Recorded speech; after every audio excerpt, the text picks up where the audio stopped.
Drago will be twerking for bugs.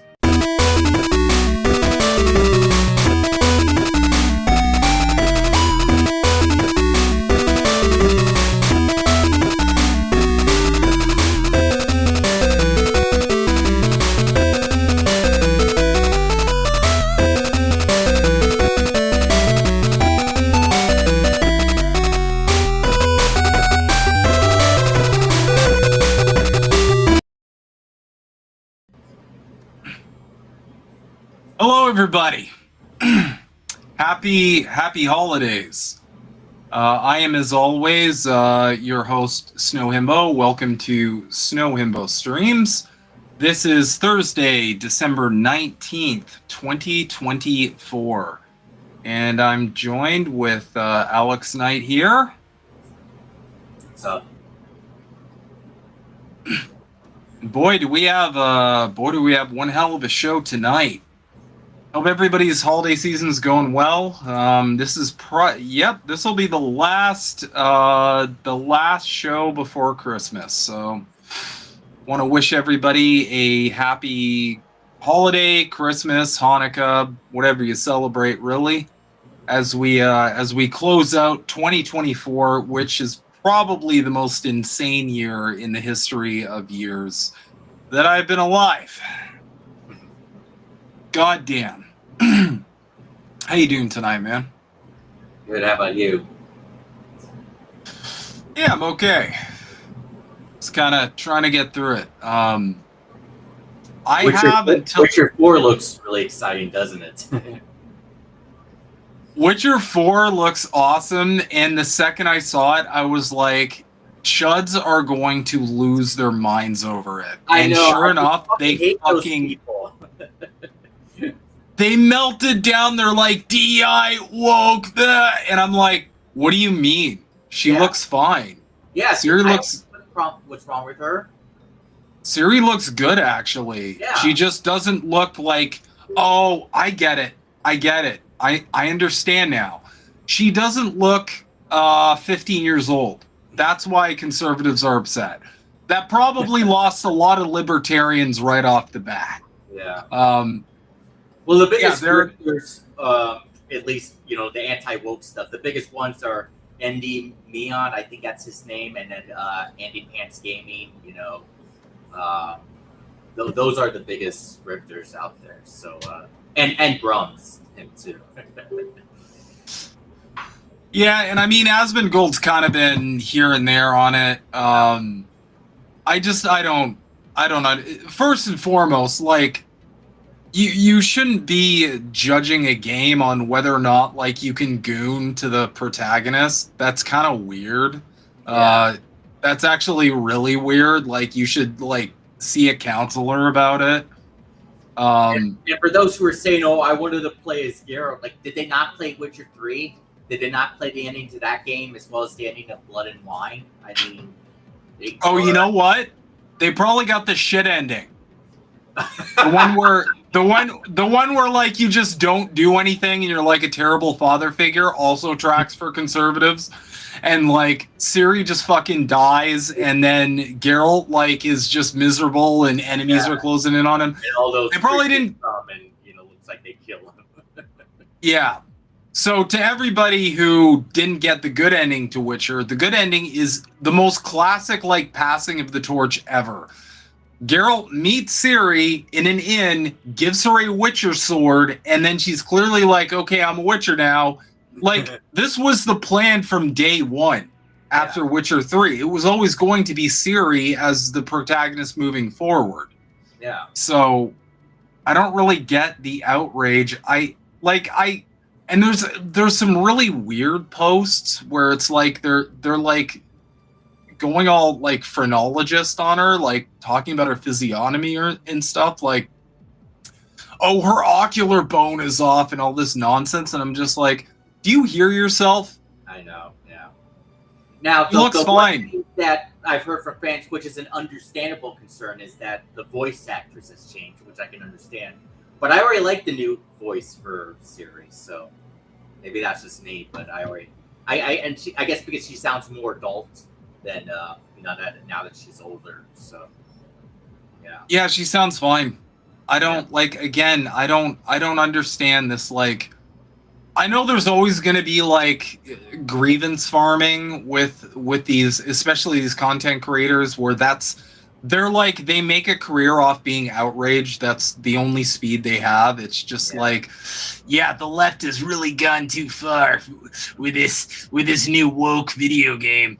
And like it's pretty much just every game now. It's just every game, I guess, is woke or whatever. I don't notice it. I don't know anybody else who notices it either. There's a lot of great games out there. I didn't hear a lot of this is woke when it came to Baldur's Gate 3. Why? Because that was a fucking objectively good game.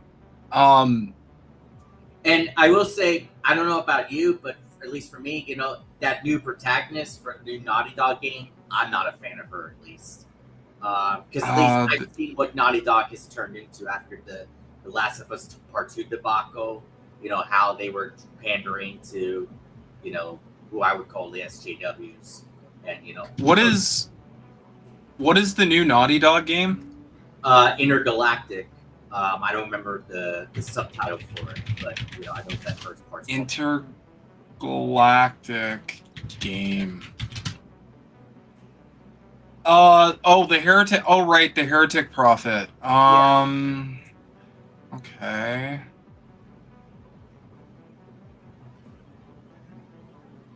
Okay, I kind of get it. Yeah. Like the protagonist is like kind of just androgynous, I suppose. Yeah. Well, it's just like I said. I mean, that's just what Naughty Dog has turned to lately, and it's like they're already showing to us, like, hey, we're showing our protagonist shaving her head bald. That's who we are. You're gonna like it. Deal with it. You know, that's what it is. You know, that's what they're telling us. That's not even bold. Did everybody forget the protagonist of Aliens, for fuck's sake? Well, yeah, I mean that's true. But I'm just saying, I wasn't surprised by Naughty Dog because that's what they've turned into that culture. You know, that's what Neil. I mean, look at Neil Druckmann. I mean, he's hated. Oh, you froze. Or I froze. One of us froze. I hope it wasn't me that froze. I mean, right after they posted, they disabled the comments. Not commented, they already disabled the comments because they already knew what the responses were going to be. So, yeah. Yeah, I don't.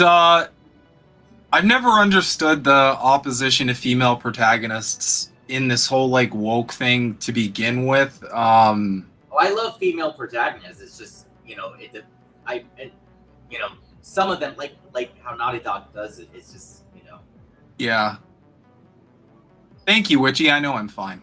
And like I said, you know, already calling GTA 6 woke. GTA 6 woke because of, you know, I guess they're talking about like toning down the that kind of humor or whatever it is, or like, you know, we got to see how it turns out first. I you know, but it's just not fair to say it's dead or woke yet. So yeah, and I mean, some of the best protagonists in video game history were female. I mean, hello, Metroid. Samus is the most badass like protagonist possibly ever. Who's more badass than Samus Aran? Like, come on, guys. But I get it, because, like, again, these people, I've said it forever. If you want to get that bag, grifting on the right is that's the default.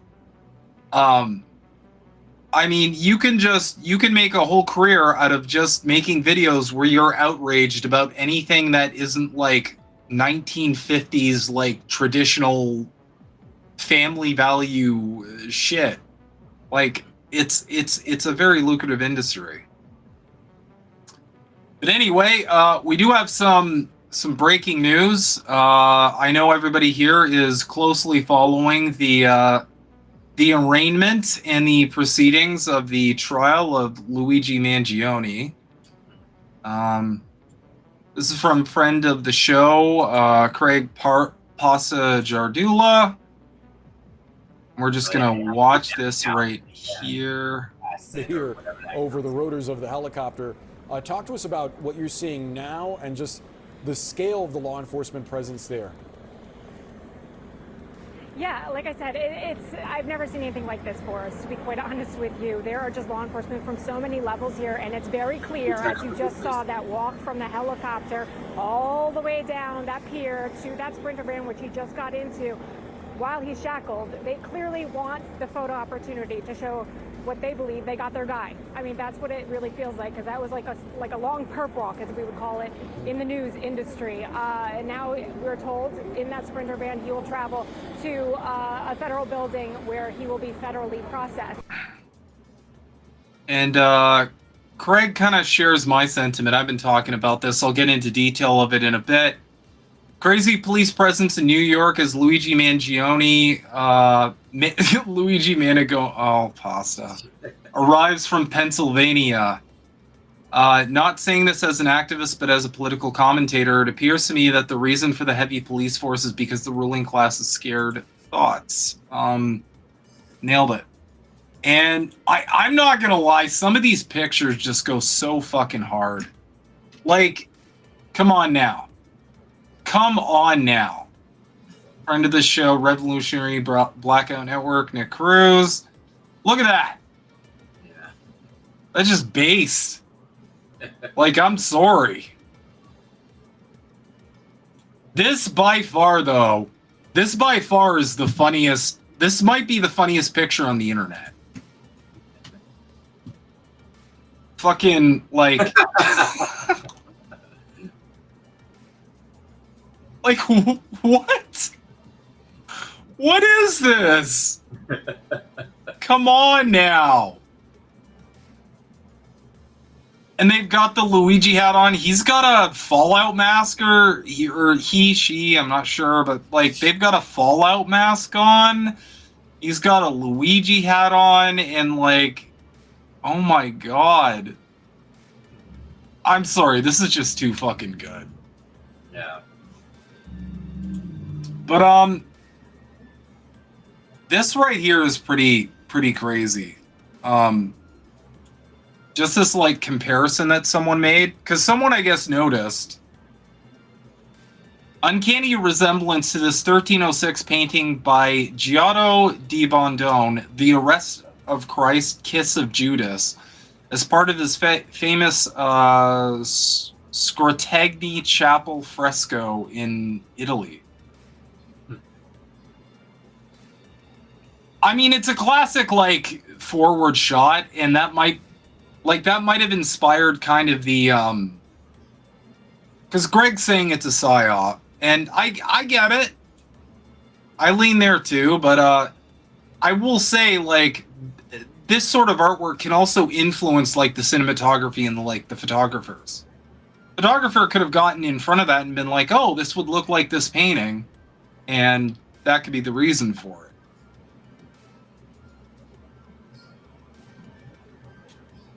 So,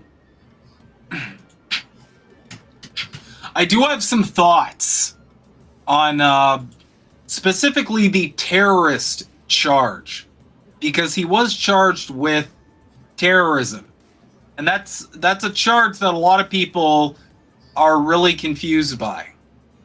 So I'm going to try and do my best to break that down. I mean, I don't know how he could be called a terrorist if he just killed one guy who was a CEO of a corporate health insurance industry. I don't understand that. Yeah. Is CEO shooting suspect Luigi Mangione a terrorist? Charges may send a message. And that's every bit as dystopian as you'd like for it to be.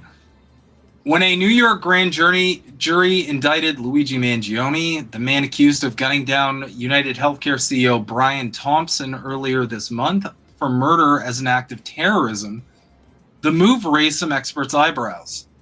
Mangione, 26, was charged with 1 count of first-degree murder in furtherance of terrorism, 2 counts of second-degree murder, one of which was charged as an act of terrorism, and a slew of weapons charges. He also faced new federal charges in a Thursday afternoon court appearance. The New York charges from a grand jury stem from the brazen, targeted, and premeditated shooting of Brian Thompson, Manhattan District Attorney Alvin Bragg said at a news conference earlier this week. Bragg alleged the shooting, in its most basic terms, was a killing that was intended to evoke terror. Which, we're already playing a little fast and loose with the whole terrorism thing, huh? Sorry. The first-degree charge is unusual in New York, legal experts have said, and may be hard to prove in court because it requires evidence about motive. But Mangione's alleged actions fit the terrorism statute, so you say, AOL News. And the charge is important to send a message to the public that violence is not a solution to ideological disputes, argued Barbara McQuaid, a Michigan law professor and former U.S. attorney for the Eastern District of Michigan. There are people out there treating this guy as a hero. I think it is important to send a message that he is not a hero. He is not just a murderer, he's a terrorist, allegedly, McQuaid told USA Today on Thursday. What does New York law say? According to New York statutes, first-degree murder charges are reserved for murders that include certain aggravating factors, such as if the victim was a police officer or other similar official, or if the victim was tortured.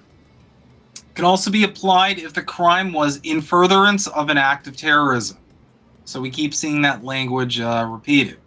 The charge against Mangione is unorthodox, McQuaid said, because the alleged crime doesn't fit into the usual boxes we imagine when we hear terrorism.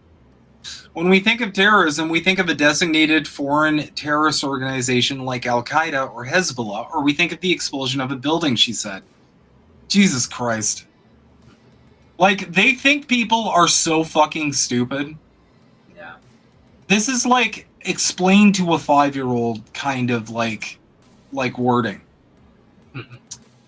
Terrorism is defined under the statute as an act that aims to intimidate or coerce a civilian population, influence the policy of a unit of government by intimidation or coercion, or affect the conduct of a unit of government by murder, assassination, or kidnapping. Now, this is the fucking funny part.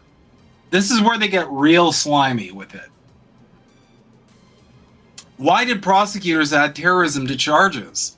Mangione's alleged actions could fit into that statute, McQuaid said, if the evidence showed that he tried to intimidate or coerce the population of the insurance industry.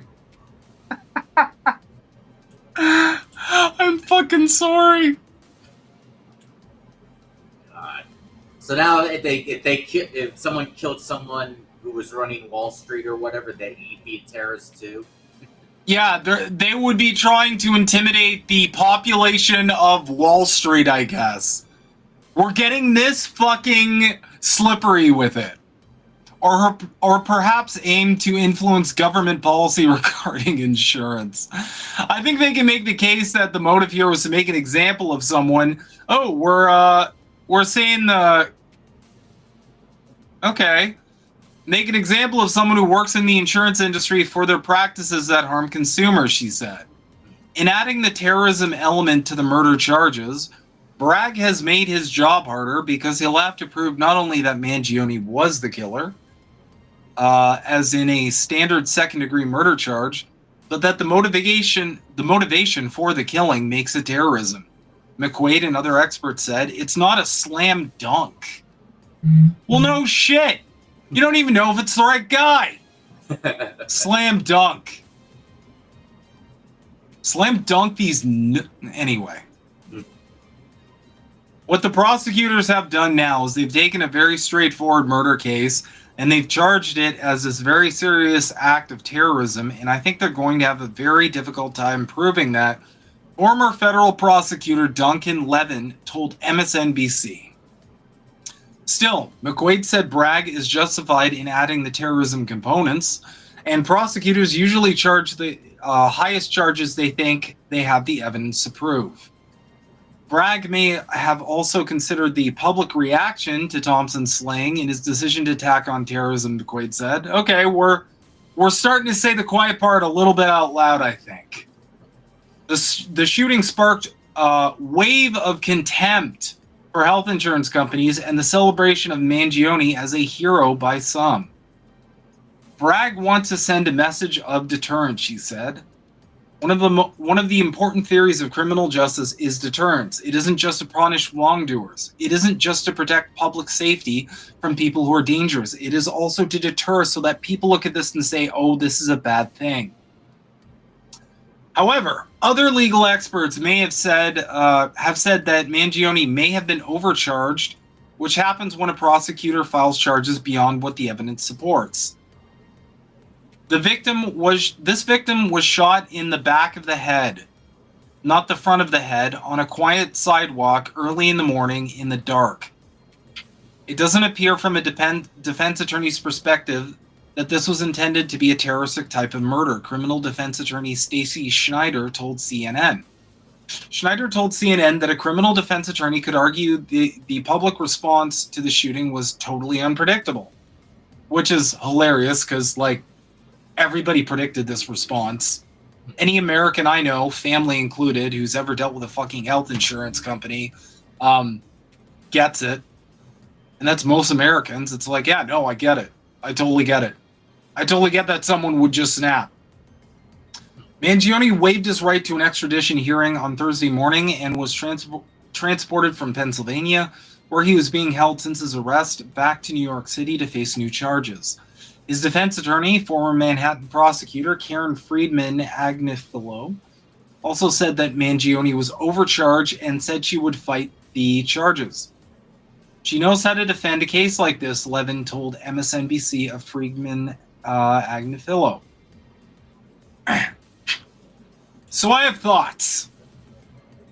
I have thoughts on this. So, again, a lot of people are probably confused as to why this charge would be a thing. They're probably confused insofar as why terrorism. And I'll wrap this up in a bow, and you're seeing a lot of justification for the terrorism charge online. But I'd like to argue, I have a central point to argue to everybody who argues that this is just like, yeah, no duh, it's just terrorism, and there's nothing more to it. If that's the case,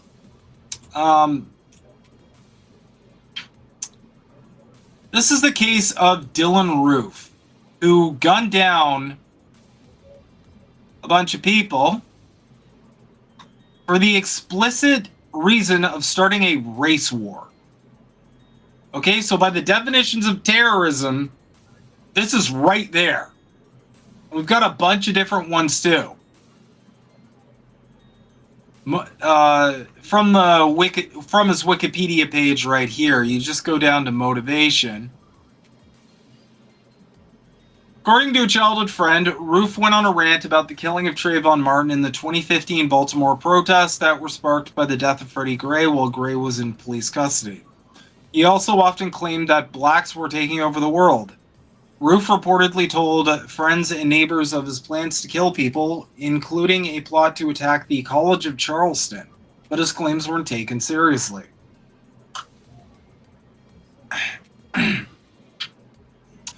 Roof expresses support for racial segregation in the United States and had wanted to start a civil war. On the day he was captured, which was June 18, 2015, Roof confessed to committing the Charleston attack with the intent of starting a race war.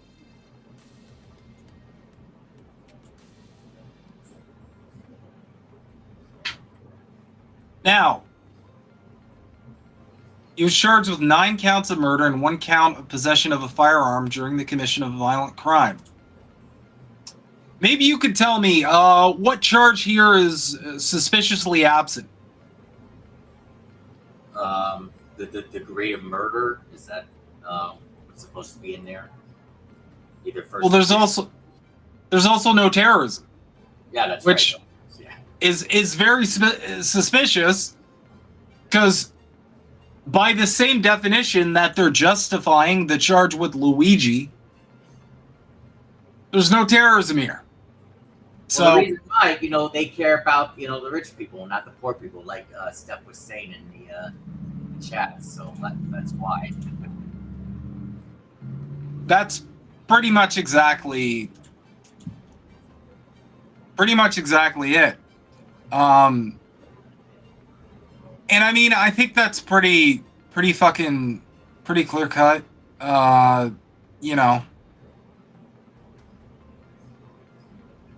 But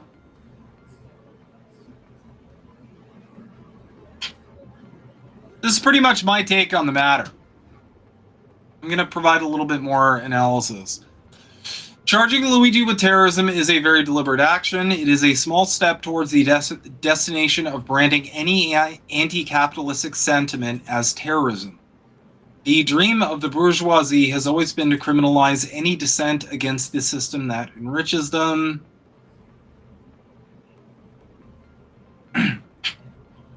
And that's pretty much it.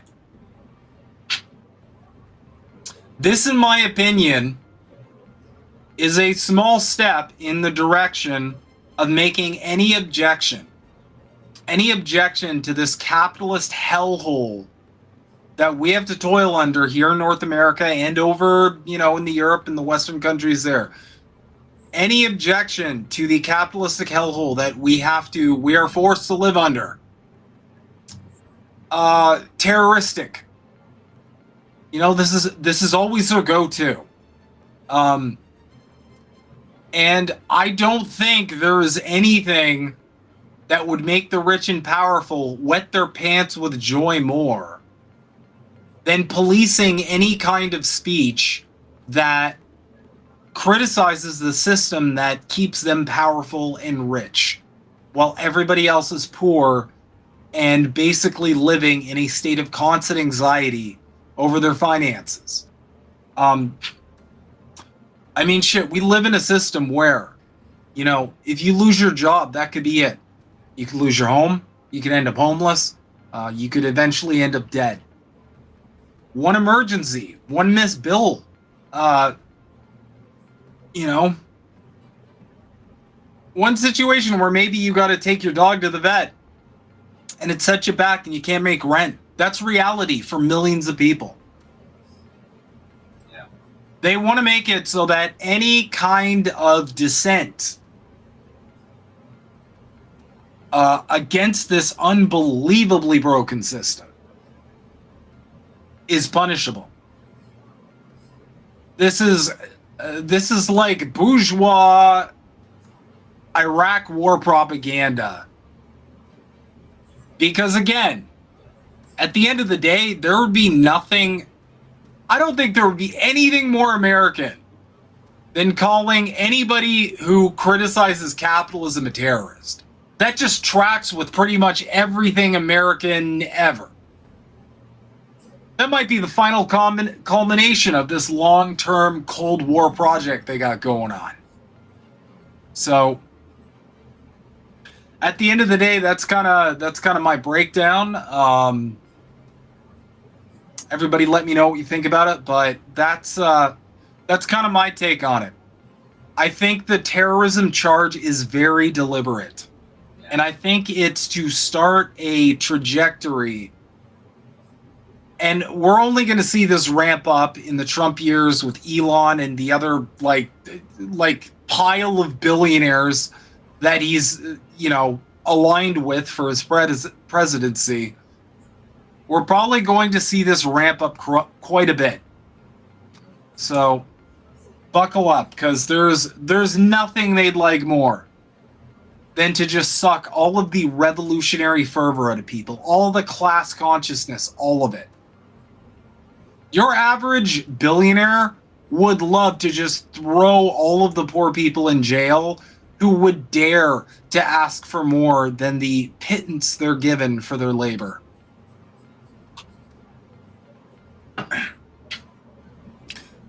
However, it is beginning. The working class is starting to rebel against their rulers. I'll make the obligatory disclaimer. I'll Obviously, I don't condone violence, blah, blah, blah. President of Michigan company stabbed by employee during staff meeting, police say. Fellow Anderson Express Inc. employees described 31-year-old Nathan Joseph Mahoney as having a quiet demeanor. The president of a Michigan-based manufacturer was stabbed by one of the company's employees during a staff meeting, police said.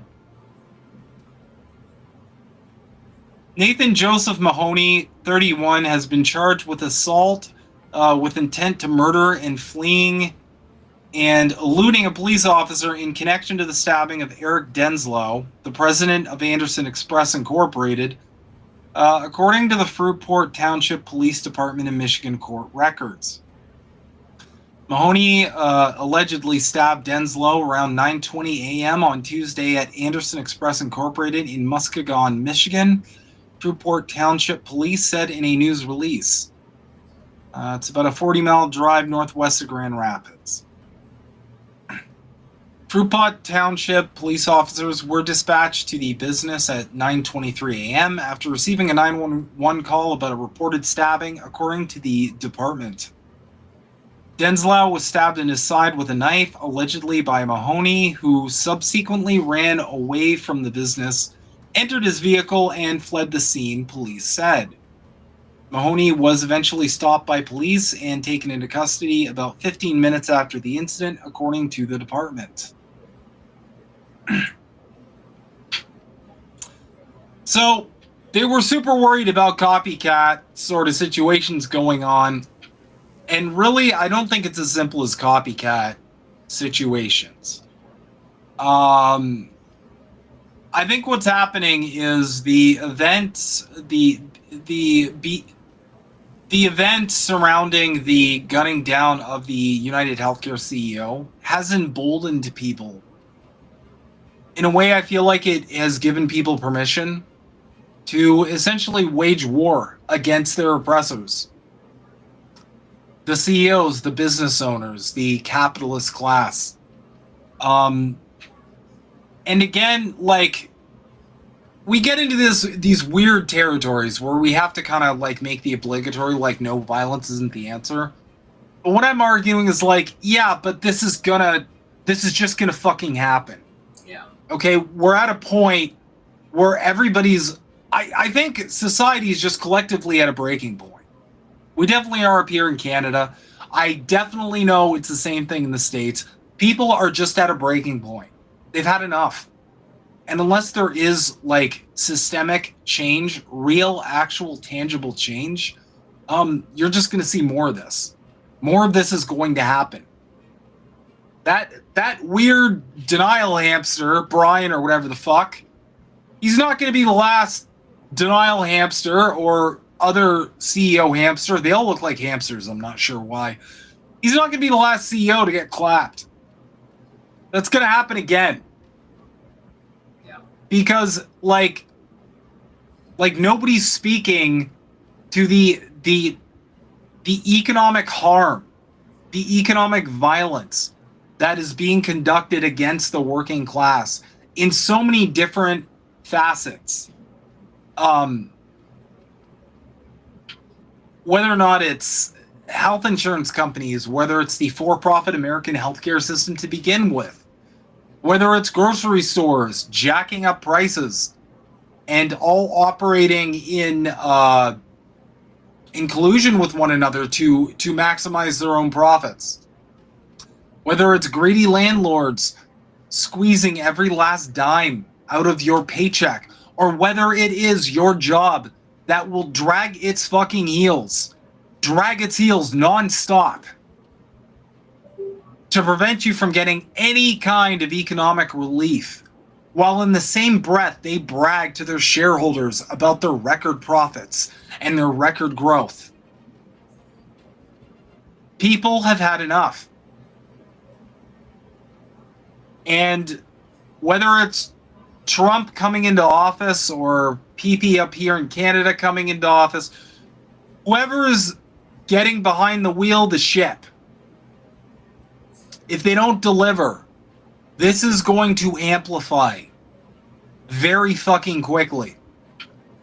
And I'm going to call it, and I'm going to say that the second the MAGA people, the Trump people, figure out that he's not actually planning on doing anything for their material conditions, I feel like we're going to see a backlash that we have never seen before. Because in the first term, you know, there's a lot of coping. And there's a lot of excuses. But the second time around, if Trump doesn't deliver for these people, there's going to be an uprising. The only thing we don't know is how big that uprising is going to be. So, that's essential. I just wanted to say, to answer Steph's question, yes, I will be on Angel's show tomorrow. So, yes. And like that's kind of where we're at in general, just as a society. You know, people can't take much more of this. Everyone I know is in debt. Like everyone. Even people who are supposed to be wealthy. Even people I know who like have two incomes of $100,000 a year. They're still in debt. They still can't make their purchasing power last through the expenses of life. And these aren't people who are like, you know, ridiculous spenders. They're not sitting there like buying microtransactions on some pay-to-win game. They're not like ordering jet skis. They're not fucking eating takeout every night. Like, these are people who are fairly reasonable. You know, they all have a budget. And it's just their purchasing power isn't doing it. And everything is getting more expensive. Like, that's the problem. Like, as if life wasn't hard enough, now everything's getting more expensive. So people are getting squeezed even harder. And I don't think a population of people are going to be able to handle that much longer. And I think that's a primary reason as to why Donald Trump was so attractive to the ruling class. Because if all the gun owners, if all of the people who are so upset with how Biden ran the country are pacified because they think their guy who's on their side is in office, they'll be a lot less likely to rise up and oppose him. But I think that's going to backfire. I think I don't believe in the competence of our rulers enough to be able to pull this off. I think at some point the curtain's going to get pulled back. Because at the end of the day, like, unless you deliver, you can't really... There's only so far, like, excuses will get you, I guess, is what I'm saying. You know, with Trump or with any of them, with Biden, with Trudeau, with all these politicians. Excuses only get you so far. At the end of the day, as we saw with Biden, as we're seeing right now with Justin Trudeau, if you don't end up delivering at some point, your base will turn on you. And that's why we're in the mess we're in. Yeah. The problem in the West is that we just keep going through this stupid cycle of just changing of the guard. Liberal, conservative, back to liberal, back to conservative, hoping that one of them's eventually, I don't know, going to like accidentally fix something. We got to break out of that. Yeah. Voting's never going to get us out of this mess. The only meaningful change that's going to happen is through direct action. And everybody should understand that by now, at least. You know, we didn't vote this nightmare away when Obama was in office. We didn't vote this nightmare away when Trump was in office. We didn't vote this nightmare away when Trudeau was in office. And we didn't vote this nightmare away when Biden was in office. The only way out of this mess is direct action. Because elections themselves, they're not representative of the needs of the people. I can't remember the last election where I actually voted with my heart instead of voted strategically because it was like the lesser evil. And everybody across, here's the thing, everybody across the board is like that. I know a shitload of people who only voted for Trump for the same reason that they voted for Kamala Harris. The people voted for Trump because of the lesser evil thing too. They're like, yeah, I don't really like him. He's kind of an authoritarian. He's kind of an idiot, but fuck. I can't take 4 more years of Biden. Or like Kamala looks much worse. Everybody across the board's doing that. And then you got the liberals who are like, well, I'm voting for Kamala because, Trump's worse. Nobody's voting because they feel like they're being fairly represented any longer. They're just voting for no other reason than just maybe this person will do less damage. And now you have Kyle Kowinski wanting Jon Stewart to run in 2028, which is fucking ridiculous. I'm not gonna lie. The fact that liberals think the solution is just to find like the right mascot or like to have the right media sources to like dominate the podcast sphere. The fact that they think that's the solution to this instead of economic populist policy is mind-blowing to me. It's like, yeah, you want to win an election? Talk about fucking healthcare. Yeah. Talk about the minimum wage. Talk about the cost of rent. Talk about the impossibility of owning a home. That's what you got to talk about. It's not that, like, if Jon Stewart's up there and he's offering the same, business as usual policies that Kamala Harris offered in her run, you're going to get the same result. Because there's always going to be some dipshit like Trump who just correctly calls out all the problems. But then he goes, yeah, well, perfect example. I lost count of how many times Donald Trump mentioned grocery prices, right? Yeah. That was a major talking point for him.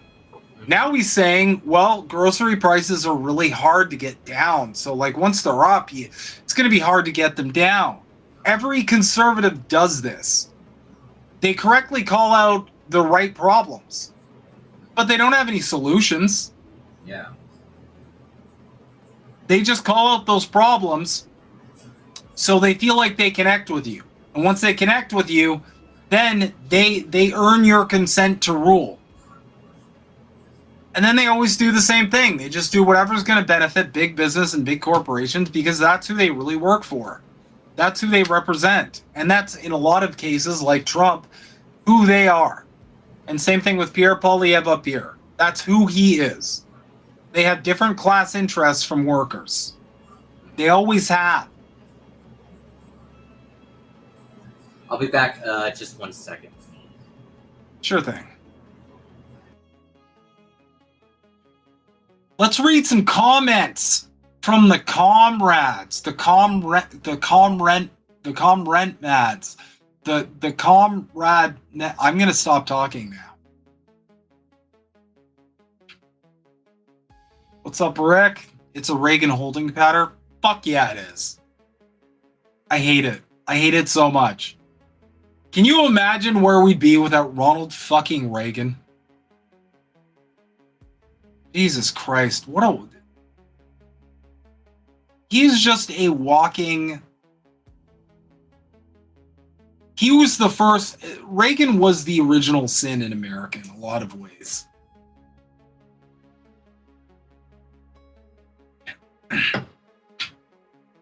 That's because Kuklinski is a complete shill, and I'm sorry I ever took that guy seriously.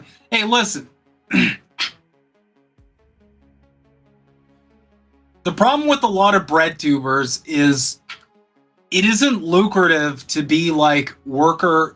It's not lucrative to be pro-worker, and it's not lucrative to be anti-establishment. That's why you see all of these bread tubers.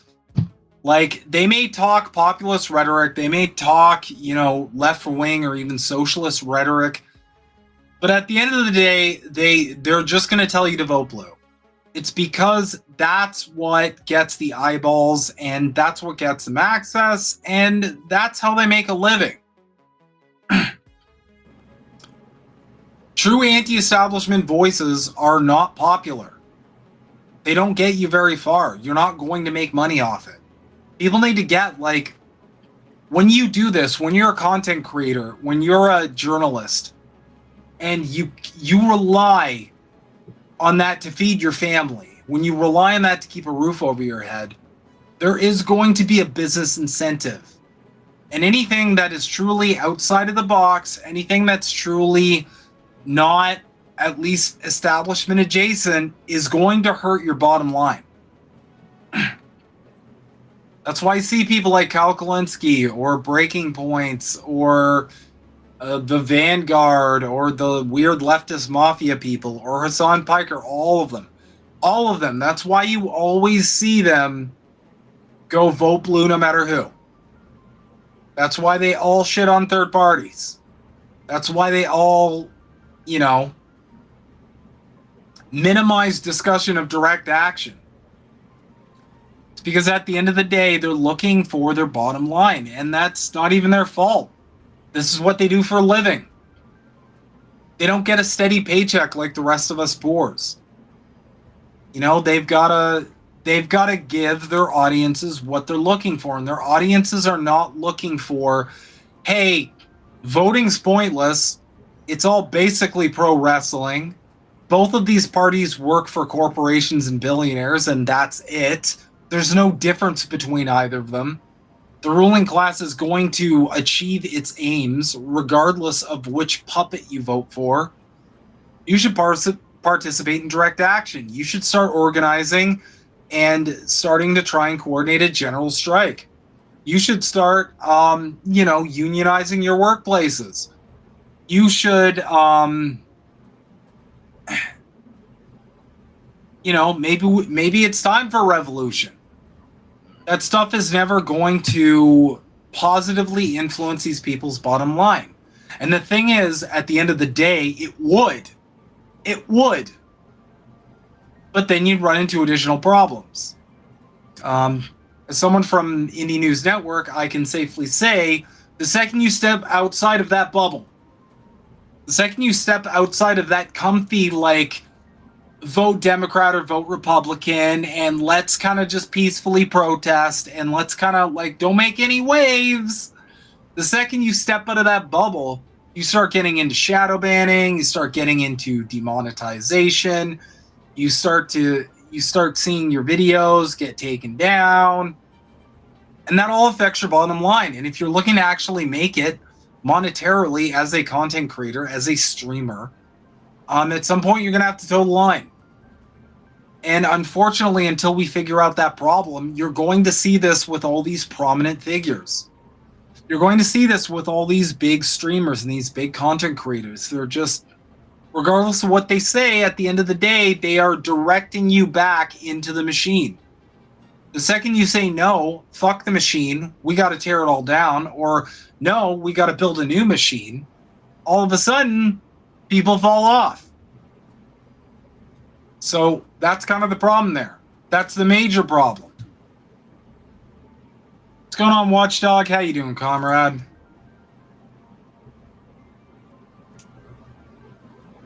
Make sure you check out me and Angel on Saturday at 8 p.m. EST for Pro Wrestling Talk. Definitely do that if you're a fan of pro wrestling.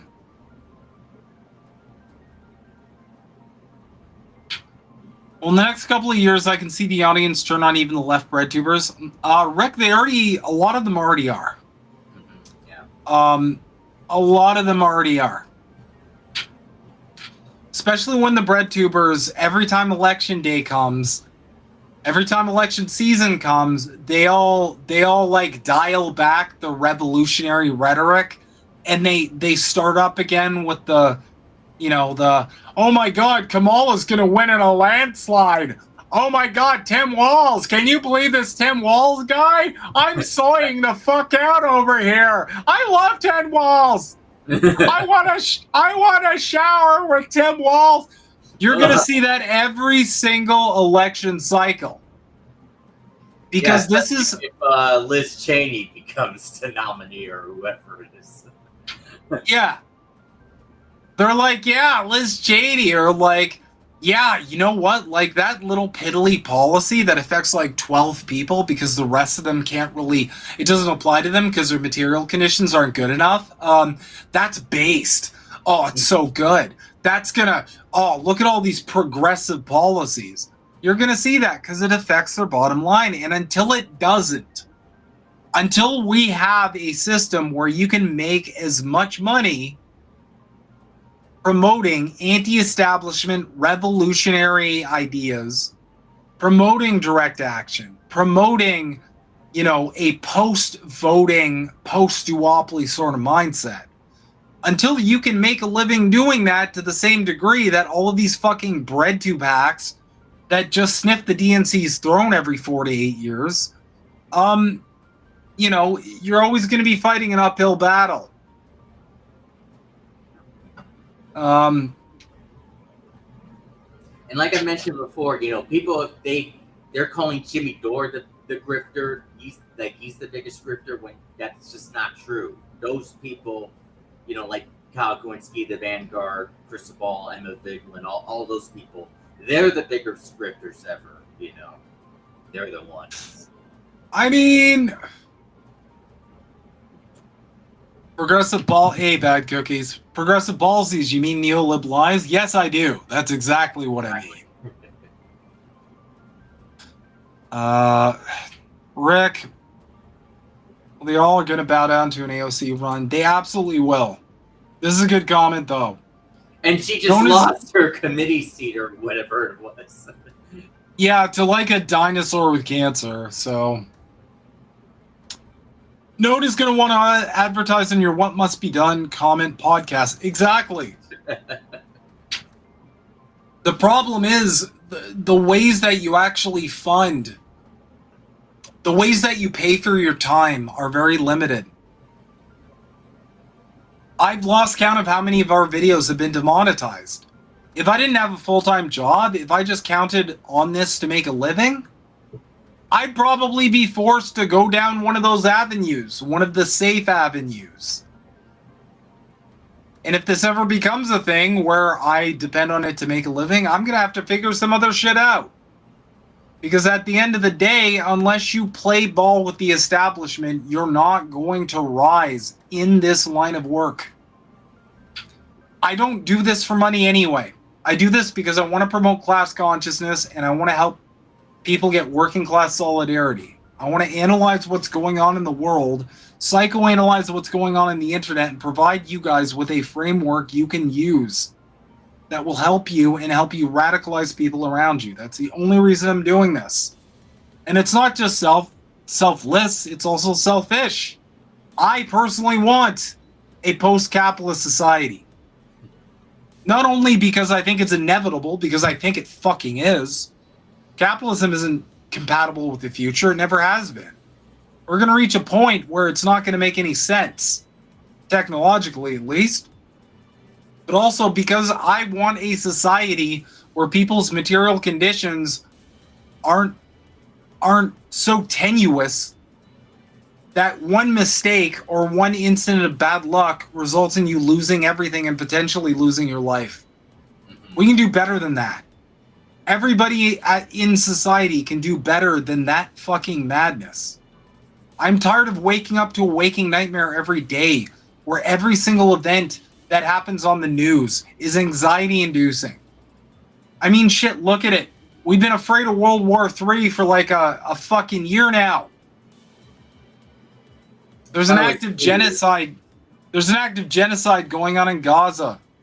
Every single technological advancement elicits anxiety because all people can think of is, wow, this new technology is probably going to cause me to lose my job. Well, there's a lot of people that's... Syria just happened recently, too. Mm-hmm. My point is, I want a society where, like, news is just information, and you don't have this terror that's attached to the news.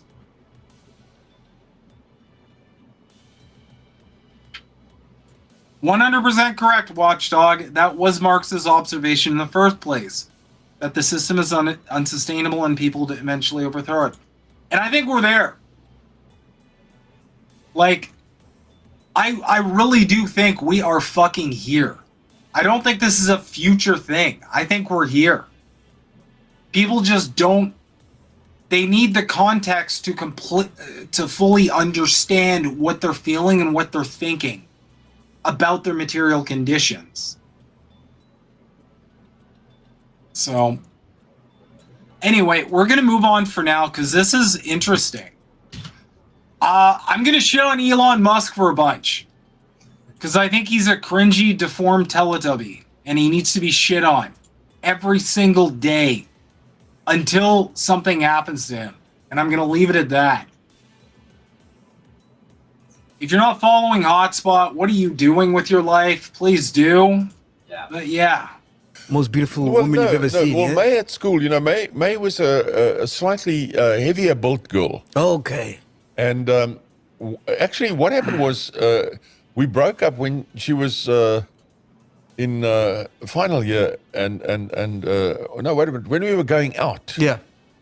She still going out. I didn't get her parents, by the way, were very fanatical in favor of apartheid. This is quite interesting. Her parents came to South Africa from Canada because they sympathized with the Afrikaner government. Okay. They used to support Hitler and all that sort of stuff. But they didn't know, obviously, I don't think they knew what the Nazis were doing. But they in Canada, they were in the German party in Canada, and they sympathized with the Germans. Yeah. So when the Afrikaners government came into power here in 1948, then May's father, who was quite an interesting guy, he was a very good pilot, he said he wants to be with the Afrikaners because he agrees with apartheid, you see. You see what I mean? Yeah. Agrees with And he came out apartheid. here with his family. Yeah. So Elon Musk's dad says that Elon's Most beautiful woman grandparents you've ever seen. on his mom's side were Nazis who moved to South Africa because of how much they admired Hitler and apartheid. So that's kind of Elon Musk's background. His grandparents were like Nazi enjoyers. Cowboy Kitty, what's up? Telling your audience Trump and RFK are going to fight the establishment when you know that's not true is indeed grifting? Fuck yeah, it is. Like, oh my god. If you still think at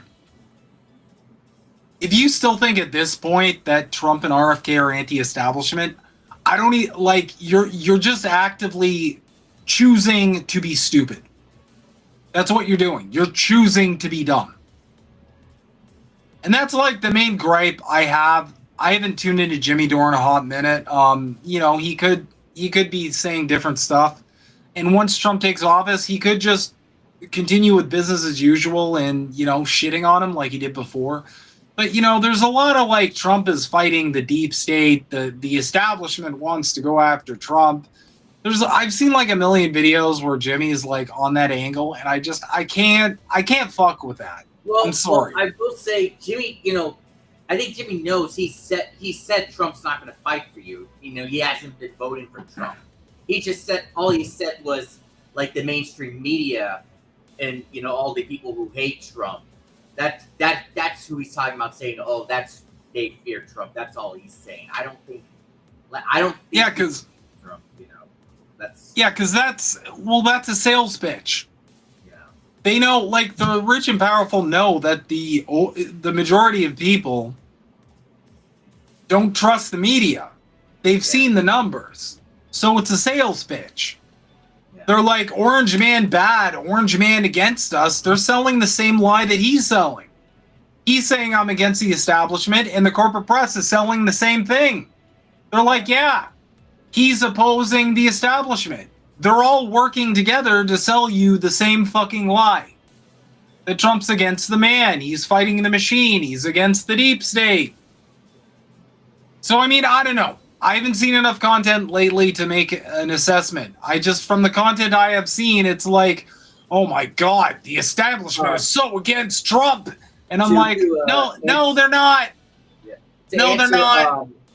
To answer Luigi's post about Trump picking that FBI guy.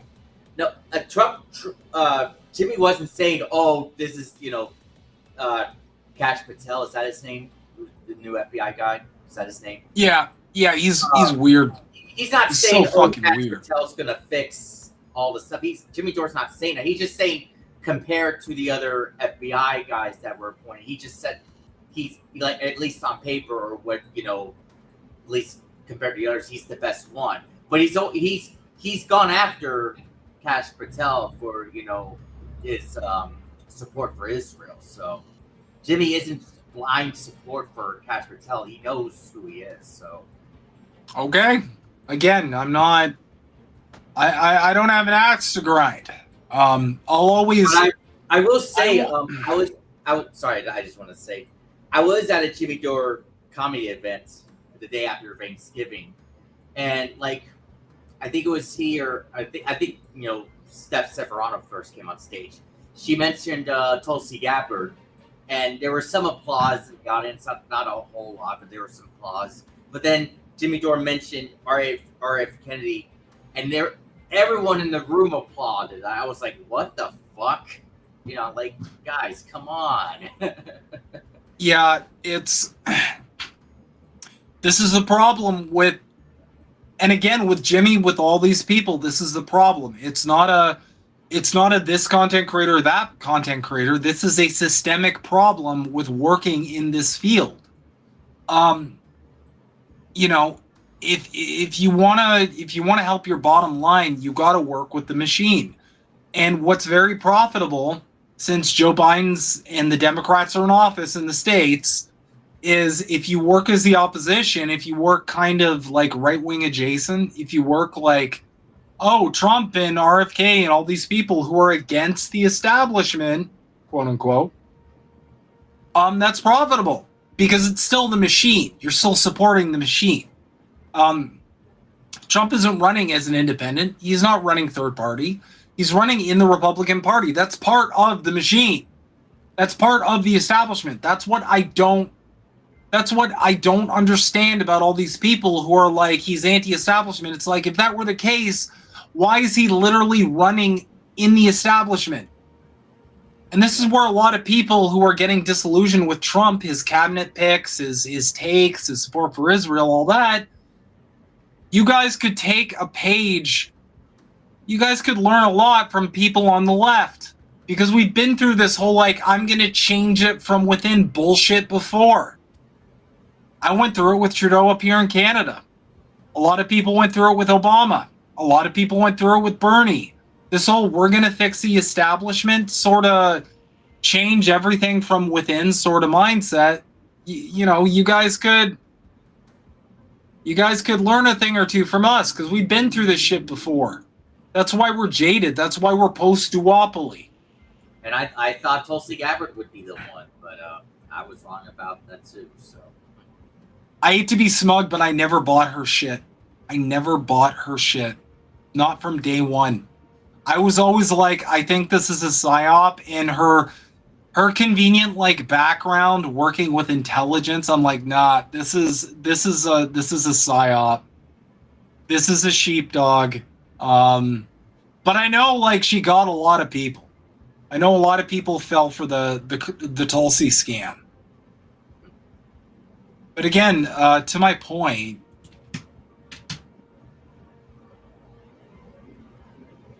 Justin, I'm starting to think this is some kind of op account, Bricks News, just based on the content.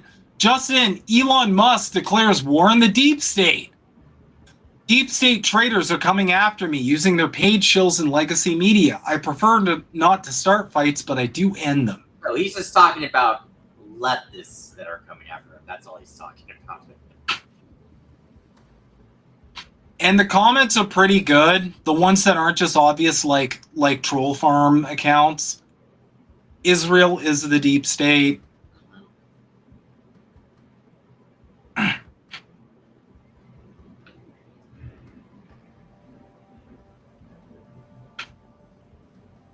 but you'll never eliminate it.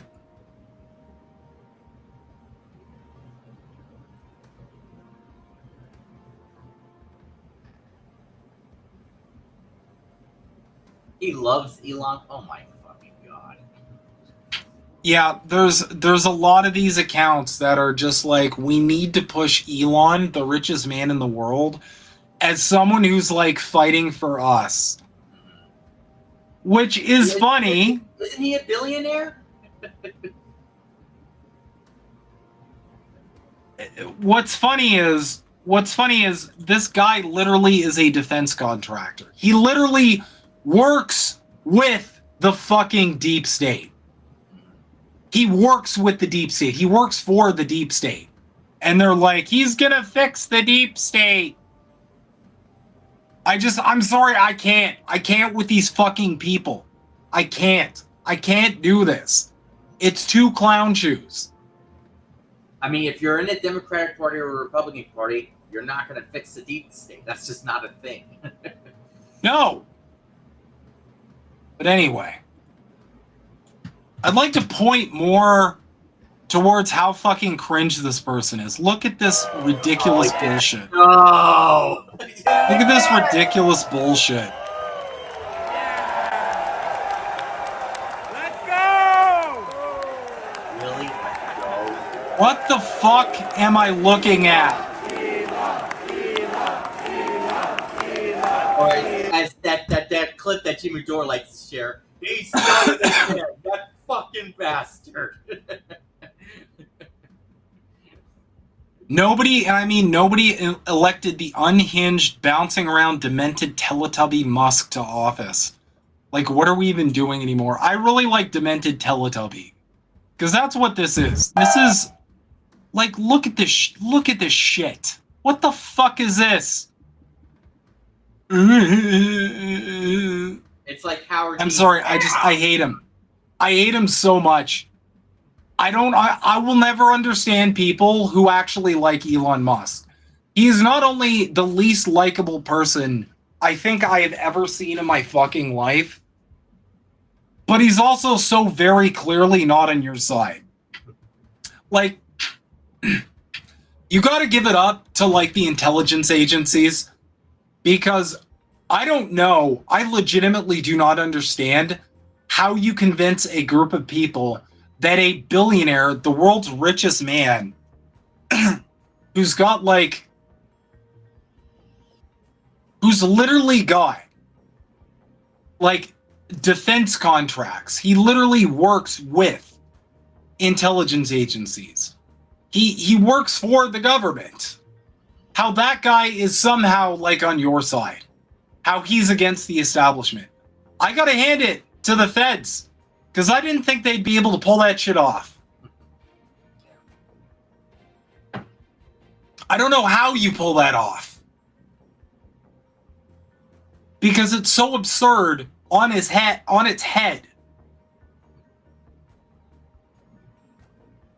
But anyway, I guess the TLDR there is fuck Elon Musk. He sucks. If you're a fan of Elon Musk, I don't know how to help you. But without further ado, we are now going to get into this week's Dystopia Weekly.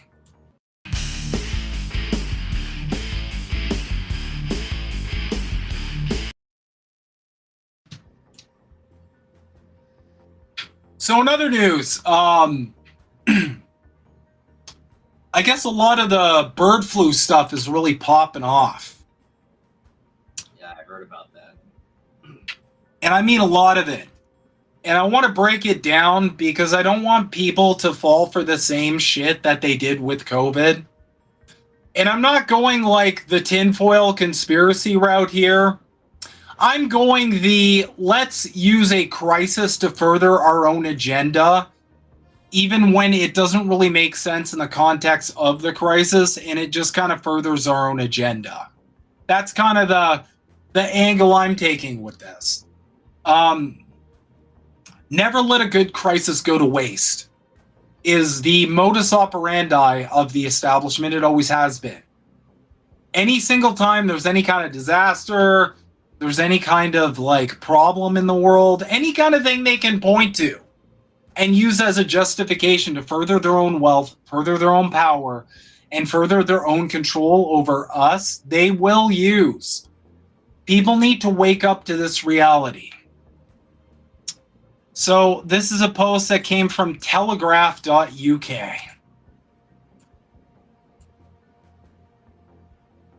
Why cats are the new pigs and could spark the next pandemic.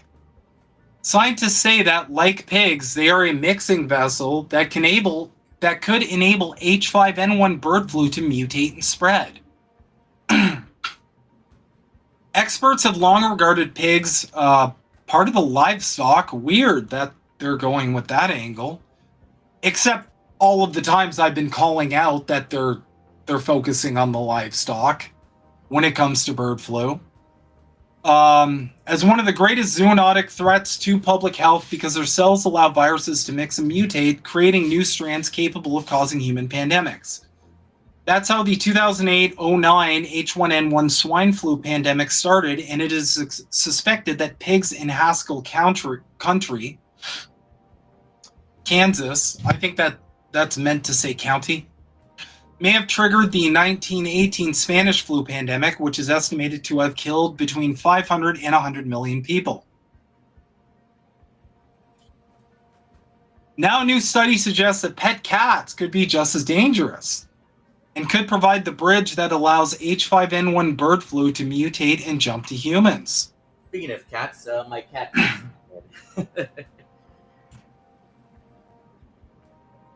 Well, your cat's probably concerned. You know, your cat's probably like, what? First the Haitians and now this? Oh my God, I don't feel safe.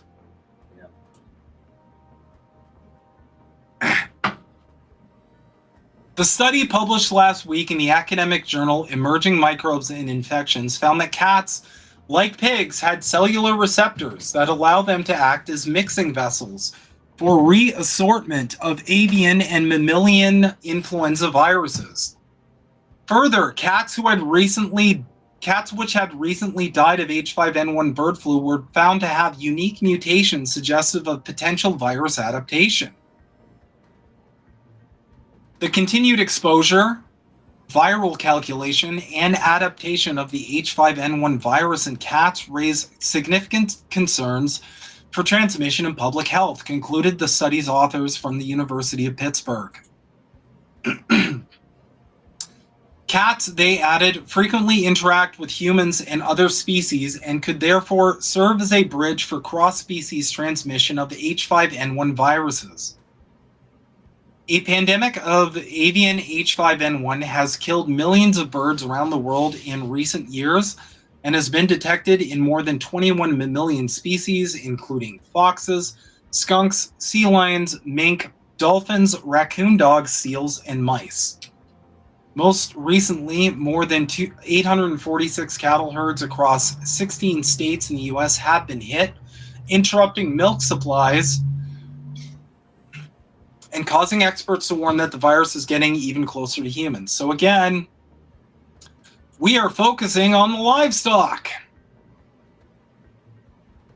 A total of 53 cats are known to have been infected as the virus has swept through U.S. farms, and the Tom and Jerry nature of their role would be amusing if it were not so serious.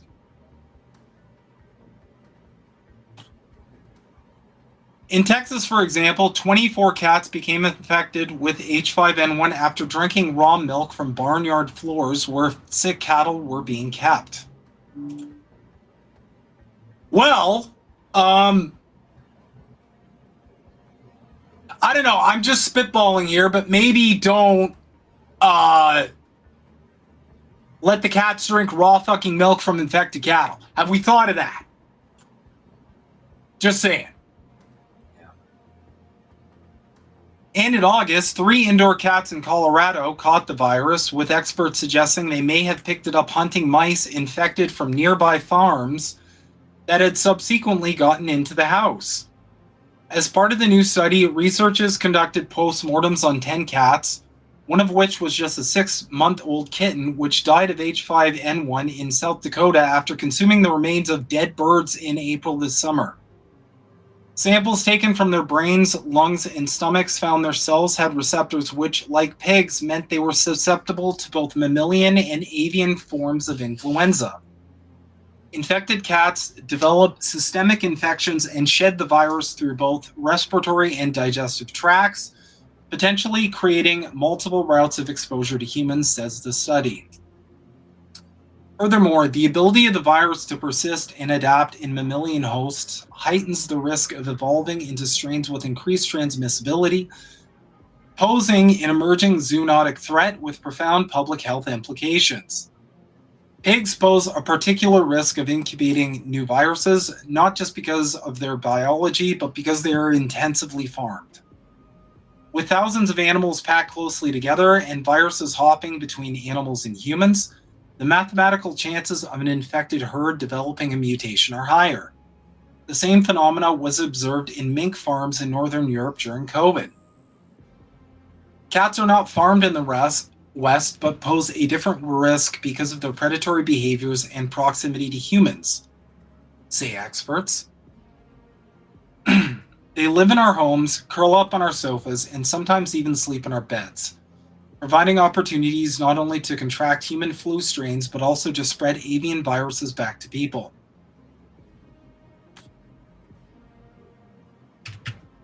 At the same time, cats are hunters, especially for birds, the natural reservoirs of H5N1. In the UK, domestic cats kill an estimated 55 million birds each year, and in the US, the number is 2.4 billion. Many are brought back into homes, of course, because anyone who's had a cat knows sometimes they like to leave presents. My cat definitely does. I remember waking up to a dead mouse as a present. Thank you, kitty. Very cool.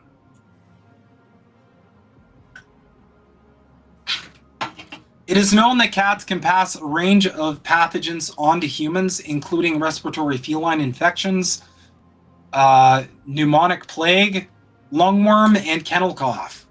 There are just 2 documented cases of cat-to-human transmission of avian H7N2 virus to humans, and none of H5N1.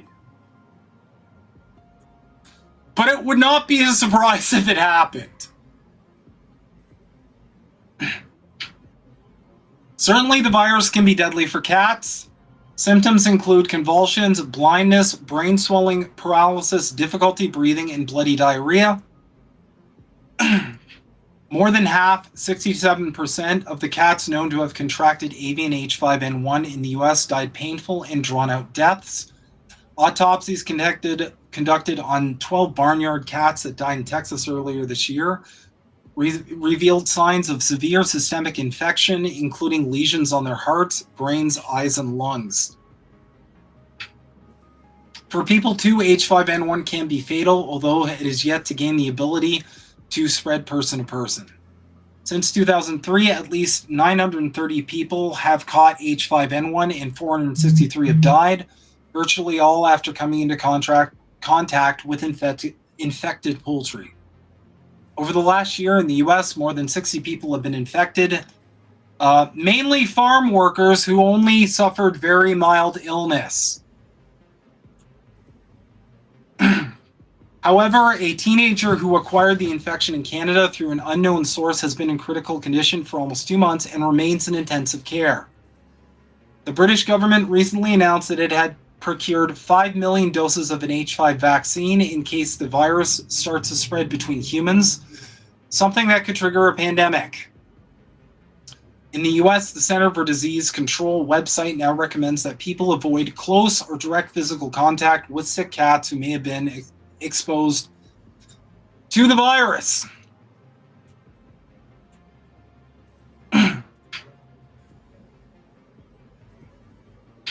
So, we're starting to see the bird flu alarmism ramp up. And despite there being very little substance to the whole cat angle, I think it's deliberate that they're writing up a whole article based on nothing but speculation.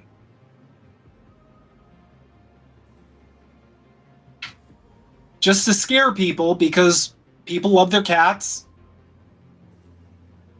Just to scare people and to start like evoking that same trauma that they had about COVID. Now it's like bird flu, get scared, get scared, get scared, accept whatever solution we're going to provide. Because that's the fucking angle here. That was the angle with COVID. 100%. And they got away with a lot of shit with COVID that benefited them. During COVID, we saw the largest upward transfer of wealth in history. During COVID, we saw the creation of a apparatus around passports and other digital means. This has nothing to do with bird flu itself. It has everything to do with what the ruling class has in store.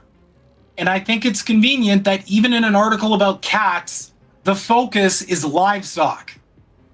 Because again, every single article you will see, go find bird flu articles, go Google bird flu, go click news, go look at all the articles.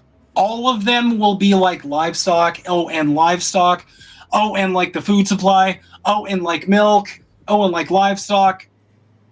They're telling you the angle they're trying to go with. Now, I'm one of those people who I don't personally think bird flu is going to be like a pandemic that rapidly transmits between people.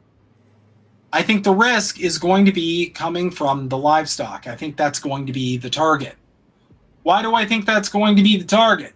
Well, because back in his writings, Karl Marx spoke about the relationship between the ruling class and the peasants and gruel, which was a incredibly cheap form of nutrition that they gave people laboring because they determined it was one of the most like cost-efficient and effective ways to keep their bodies with enough nutrients that they wouldn't keel over dead. But obviously it wasn't ideal for anything past just like keep robot human going. I feel like that's what the ruling class wants to do when it comes to bugs. And in case you're new here, they've been trying to push the bugs thing for a lot of years now. Hey, we can just replace livestock with bugs. Mostly because it's cheaper. It's easier to make. It's more sustainable. And in other news, moving swiftly along, this just gets even more ridiculous the further we go on, by the way. Hey, Earl of Lurl, thanks for popping in there.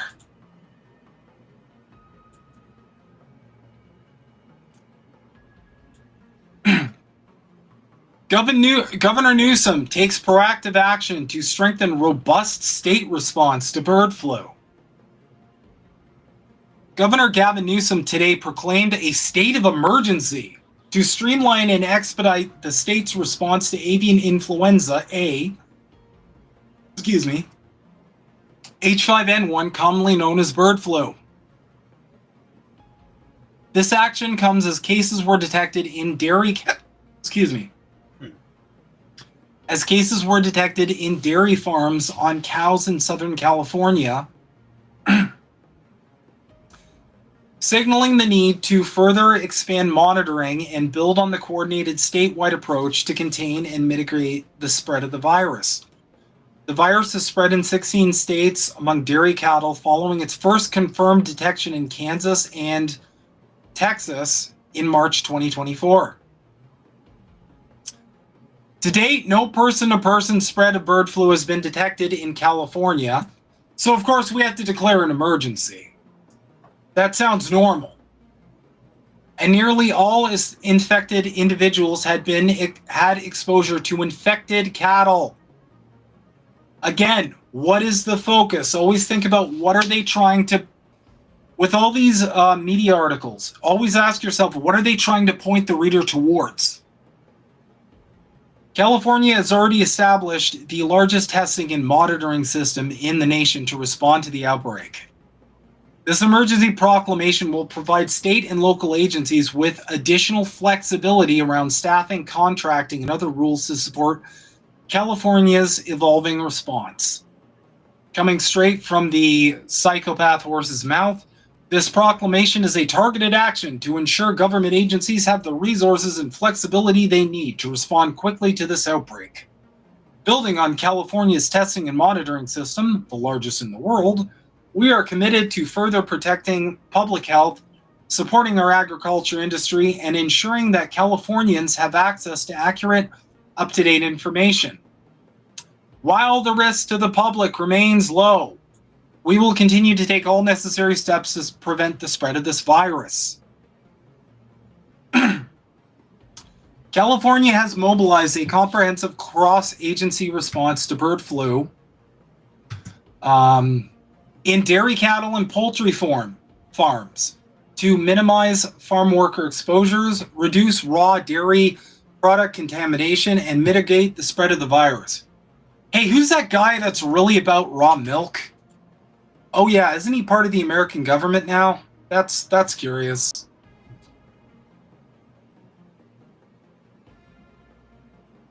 The state has enlisted local, state, and federal government technical and operational expertise to support all facets of the response. Work to educate the public, health professionals, employers, and workers on prevention and control measures to reduce the risk of exposure to bird flu. Provided comprehensive information for employers and workers on personal protective equipment requirements, and distributed millions of pieces of PPE to high-risk workers at dairy farms.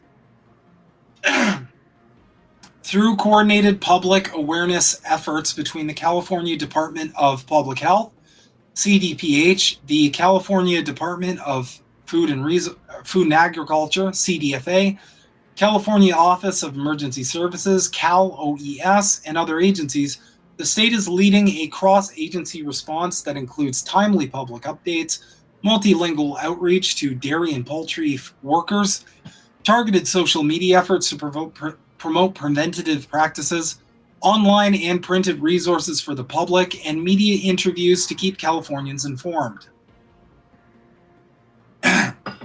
Additionally, the state is ensuring that agriculture workers have access to additional doses of seasonal flu vaccine from the Centers for Disease Control and Prevention, CDC, to reduce concurrent flu risks.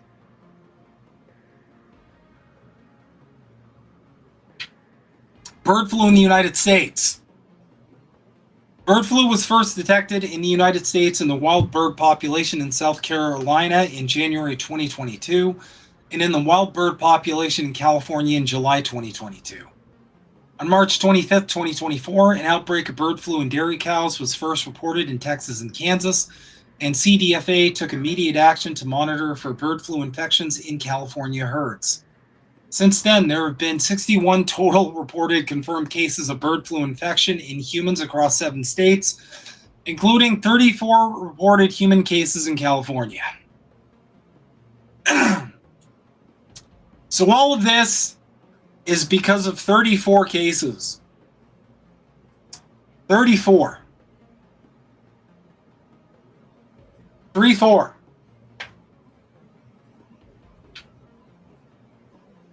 So, I'm sorry. But I think it's a little convenient that they're declaring a state of emergency when there isn't really a fucking emergency. But again, the focus of this article as well is on the livestock. So, again, this is just stuff you guys need to think about. There's a reason that there's this level of hysteria. And this is going to work on a lot of people. Any kind of draconian measures, any kind of alterations to the food supply. Because a lot of people still have that pandemic trauma going on. They have that pandemic PTSD. They're terrified of the even notion of another COVID. And what I think the establishment's going to do is I think they are realizing dissent is so high for the status quo and for the way things are going that they need to just dangle the fear of the COVID responses over the public's head as a Hail Mary in order to keep everybody back in line. That's just my opinion, though. Cookies. It worked on me. I'm side-eyeing my cat right now.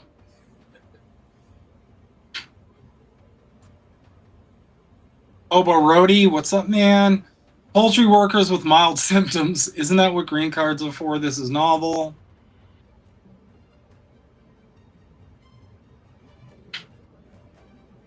I mean,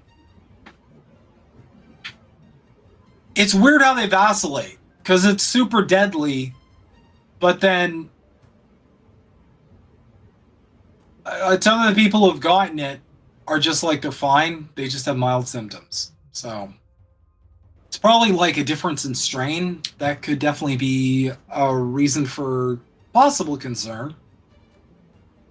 But the fact that we're declaring an emergency, like because of this, is weird.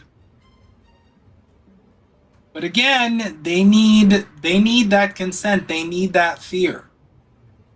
They need excuses to clamp down. And yes, I've been calling this for a while now. They are going to come after the food supply, specifically livestock, specifically meat, eggs, dairy. This is just my theory, but I think they first tried the bug thing. They tried it with climate change and it just didn't take. I feel like all those articles we saw, yeah, insects are like way more sustainable for the environment. Yeah, like eat bugs and you'll fight climate change. I don't think that worked. I just think it didn't take. So now what I think might be the way they're using these bird flu outbreaks to push their own agendas is to kind of go with the angle of like, okay, well, maybe if we scare them into liking bugs, that could work. Let's go, we have to eat bugs, otherwise, like we're all gonna die. Just saying, it's possible. I'm not a fortune teller, and I don't live in these people's heads, but I just think of every single crisis I've had in my lifetime. And I've looked at how the ruling class and the capitalists have taken advantage of it to further their own gains. I don't think it's an accident that during COVID, everybody else, all the poor workers, all the dirty proles, got fucked over hard, and all the rich people, all the corporations, made an absolute killing. Funny how that always works with these disasters.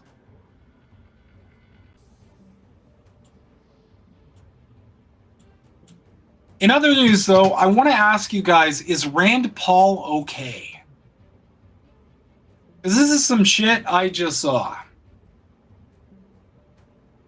The Speaker of the House need not be a member of Congress. Nothing would disrupt the swamp more than electing Elon Musk. Think about it. He's got those boomer like ... dots that all the boomers do when they type.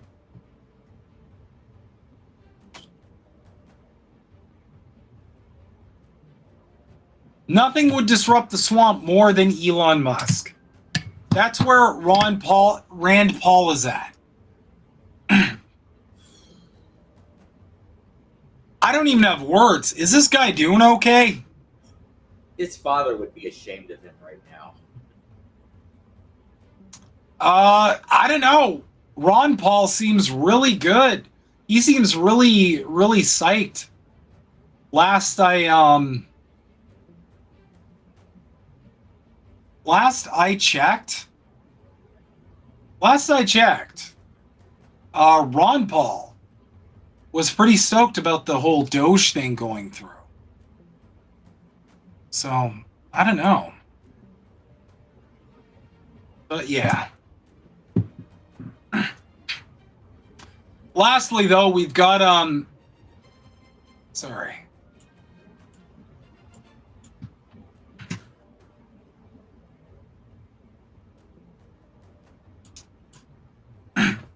Lastly, though, I want to do a bit of a deep dive on who really owns X/Twitter. However y'all call it, it's fine. Because another post from Hotspot I found very interesting.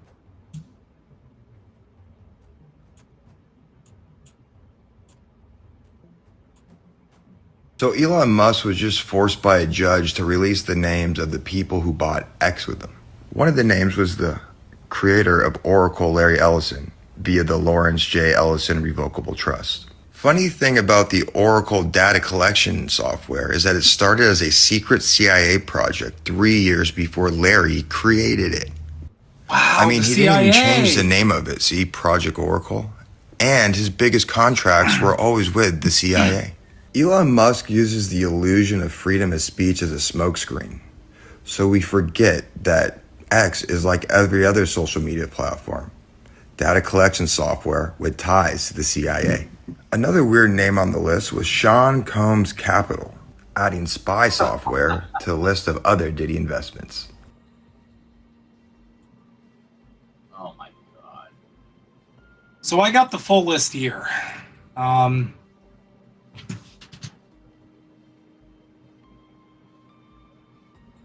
surprised Yahoo Finance covered this. But I guess, Spaceman bad, so they kind of had to.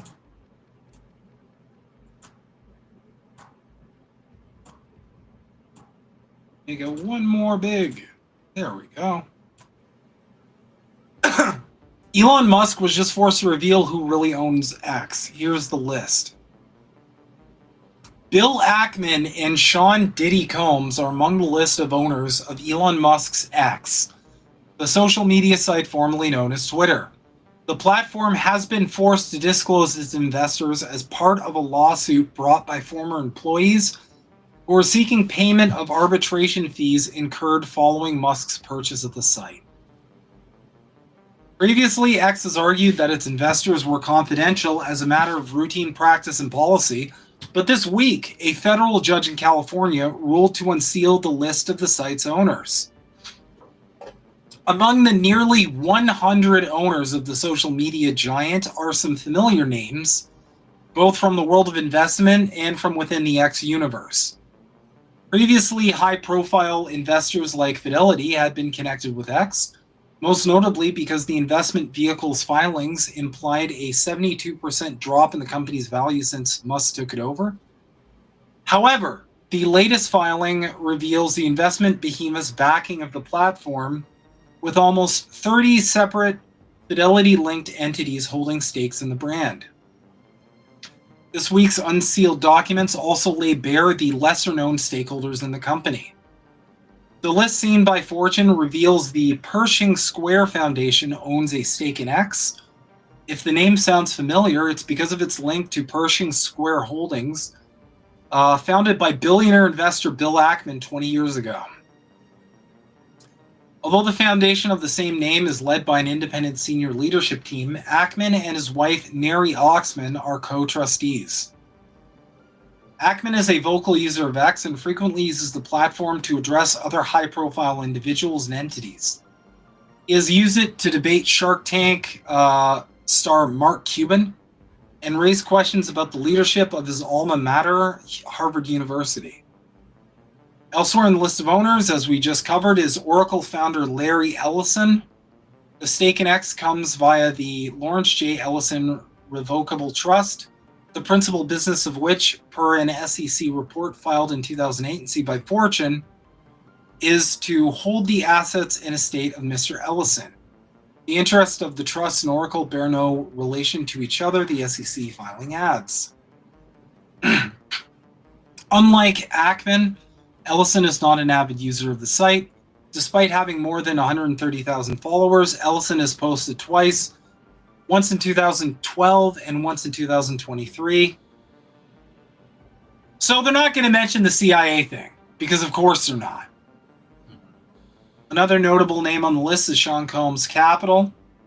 While SEC filings show no matches for the company, the business has been previously linked to the American rapper Diddy, previously known as Puff Daddy, who has launched a number of businesses under his birth name. These have included the Sean Combs Foundation, Combs Investments, and more recently the umbrella brand for his holdings, Combs Global. Musk has also managed to attract some royal attention for his endeavor, with HRH Prince Al-Walid bin Talal bin Abdulaziz Al-Saud also featured on the list. The Saudi prince has a net worth just shy of $19 billion per Forbes, and also has holdings in the likes of luxury hotels, the Four Seasons and the Savoy, as well as other technology firms like ride-sharing company Lyft. This is curious. It also seems like despite his criticism of Musk's leadership, Jack Dorsey still owns shares in the platform he founded via the Jack Dorsey Remainder LLC. The Twitter co-founder previously backed the Tesla CEO in his takeover of the company, but walked back his support earlier this year, telling a member on rival social media platform Blue Sky it all went south. Doubling down on investments. Among the less eminent names are some organizations that not only hold stakes in X as a business, but have also seen senior leaders pitch in. Take the likes of Danilo Kawasaki, and Ross Gerver. I am fucking terrible at reading out loud. I'm sorry, guys. According to the filing, the pair are named as individual investors in X, but also have a stake in the business they lead, the wealth and investment manager firm Gerber Kawasaki. Elsewhere on the list are the Silicon Valley VCs one might expect, XVC, Andreessen Horowitz, and Sequoia. The list, of course, also features Musk himself. Via the Elon Musk Revocable Trust, the SpaceX founder is also listed. So here's the full list. Now, the reason I'm pointing this out is you might think, as a lot of people do, that Elon Musk is the only person that owns this company. That is not correct. You will see a lot of very big corporate billionaire sort of creatures attached to Twitter.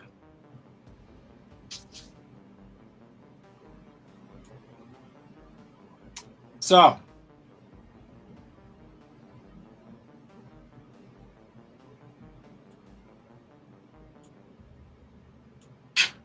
and lastly, to summarize, to kind of wrap things up here this evening, I want to bring attention to this. As of yesterday, House Republicans just introduced the DOGE Act.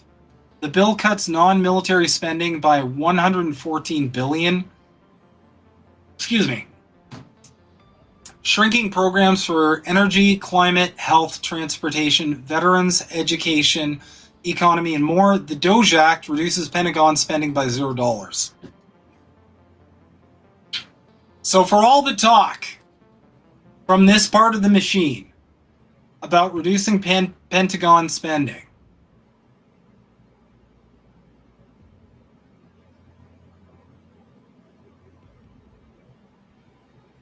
and you see a lot of people coping about this because the defense budget actually does stuff. This guy lists a breakdown. Most military spending goes to for-profit companies. Private contractors ate 55% of the Pentagon budget in fiscal year 2023.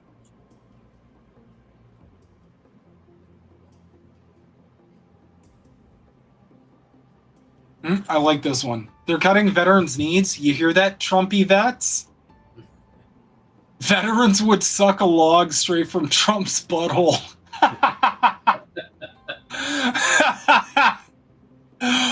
Holy shit, that's good. That's I'm sorry, that's a good donk. That's fucking great. Oh man. That is pretty awesome.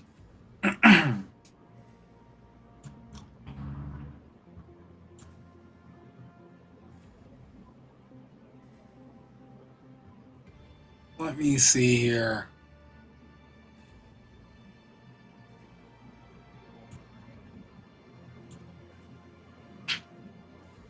I wanted to close up tonight by going over something that Big Mad Crab alerted me to that I'm going to cover, and it's a video called The Psychology of Conspiracy Theorists.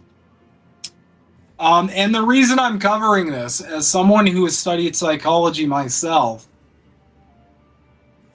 I'm very interested in breaking down how people use psychology to advance one narrative or another.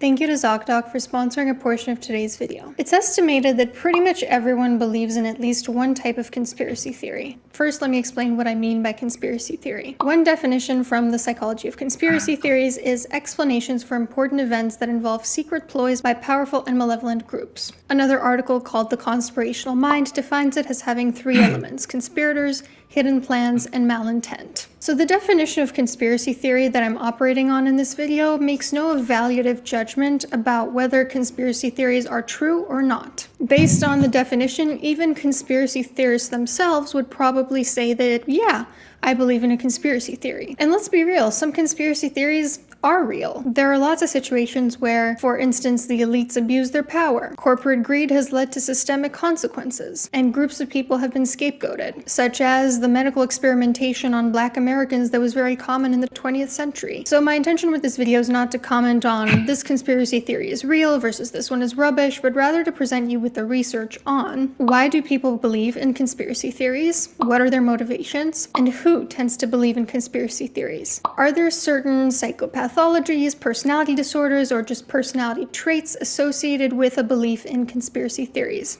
Before I break it down in this video, I'd love to hear your initial thoughts in the comments below. Without further ado, let's do a little bit of a deep dive on the psychology of conspiracy theorists.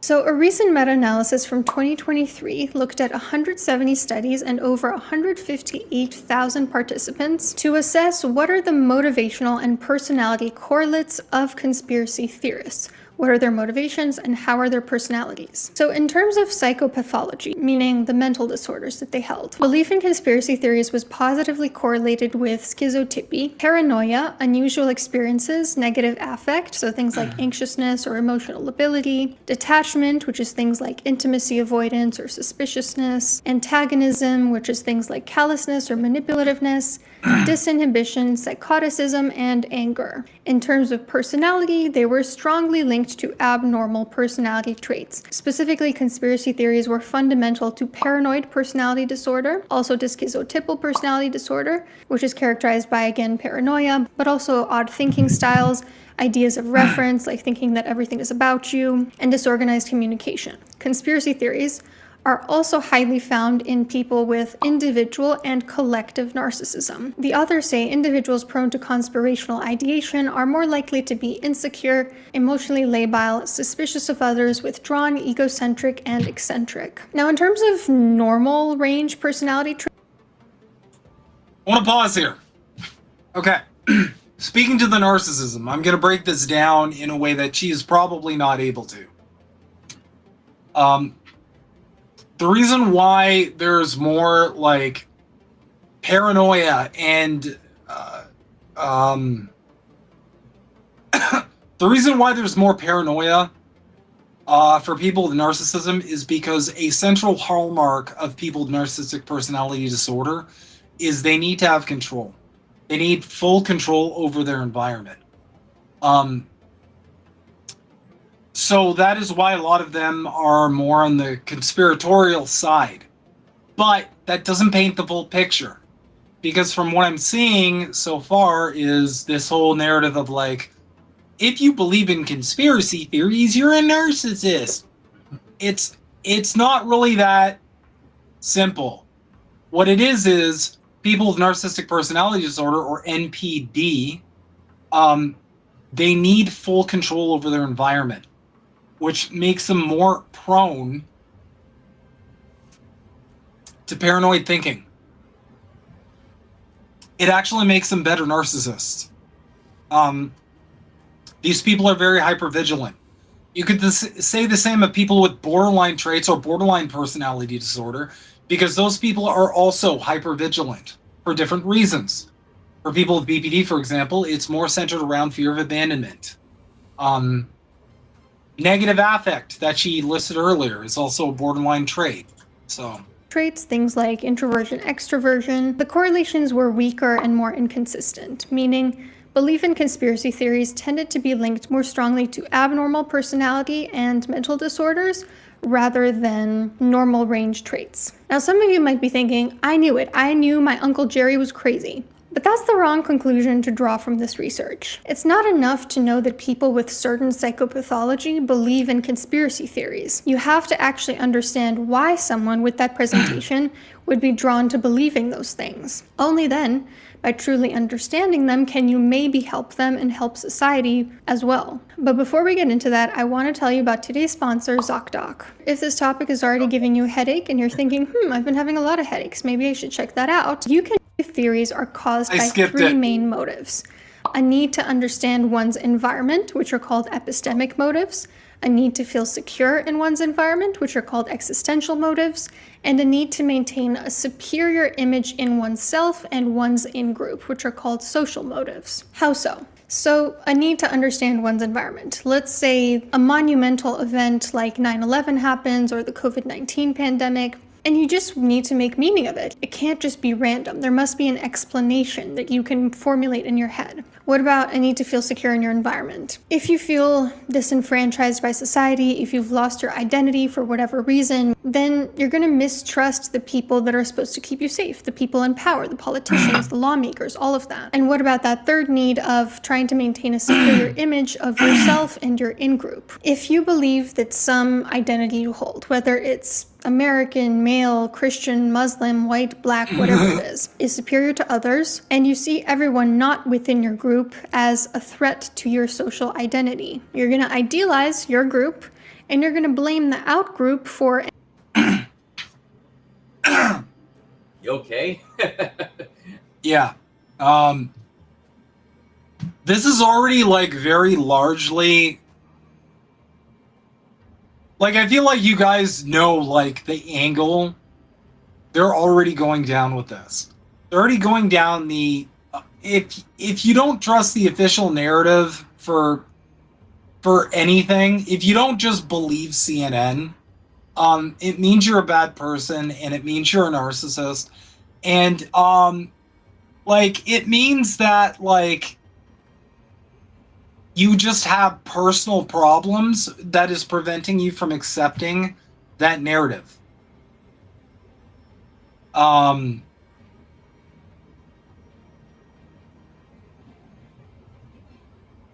Vape throat?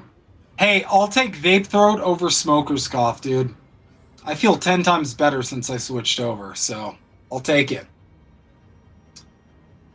But essentially, the thing she's already trying to, like, weave together here is that, like, there's something fundamentally flawed with you if you don't believe the official narrative of one thing or another thing. Like, take 9/11. Lots of fishy stuff with 9/11. We now know there was CIA involvement when it comes to 9/11. Everything after 9/11 was pretty fucking fishy. The Iraq War. The dominance in the Middle East. Same thing with COVID. Okay? Plenty of fishy shit there. But again, this is... I'm going to assume this entire video is just gaslighting. It's essentially saying if you believe in conspiracy theories, trust me, a psychologist, I'm saying you're crazy or there's something wrong with your brain. But let's see. Anything that goes wrong. And we know from the research that conspiracy theories tend to appeal more to people who find their in-group's identity to be threatened. For example, those with lower status due to income or ethnicity tend to be more drawn to conspiracy theories, or those on the losing side of political processes might also feel disenfranchised in that way. So when any of these three needs are deprived, what you need. So I just wanted to say, I gotta get off now. All right, man. Yeah. All right, well, thanks for coming on, buddy. And yeah, if I don't talk to you, happy holidays, comrade. You too. I'll see you next time. Peace.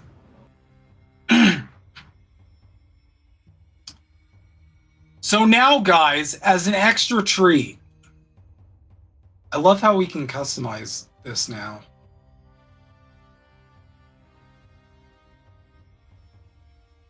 Apparently you can customize windows in Restream now.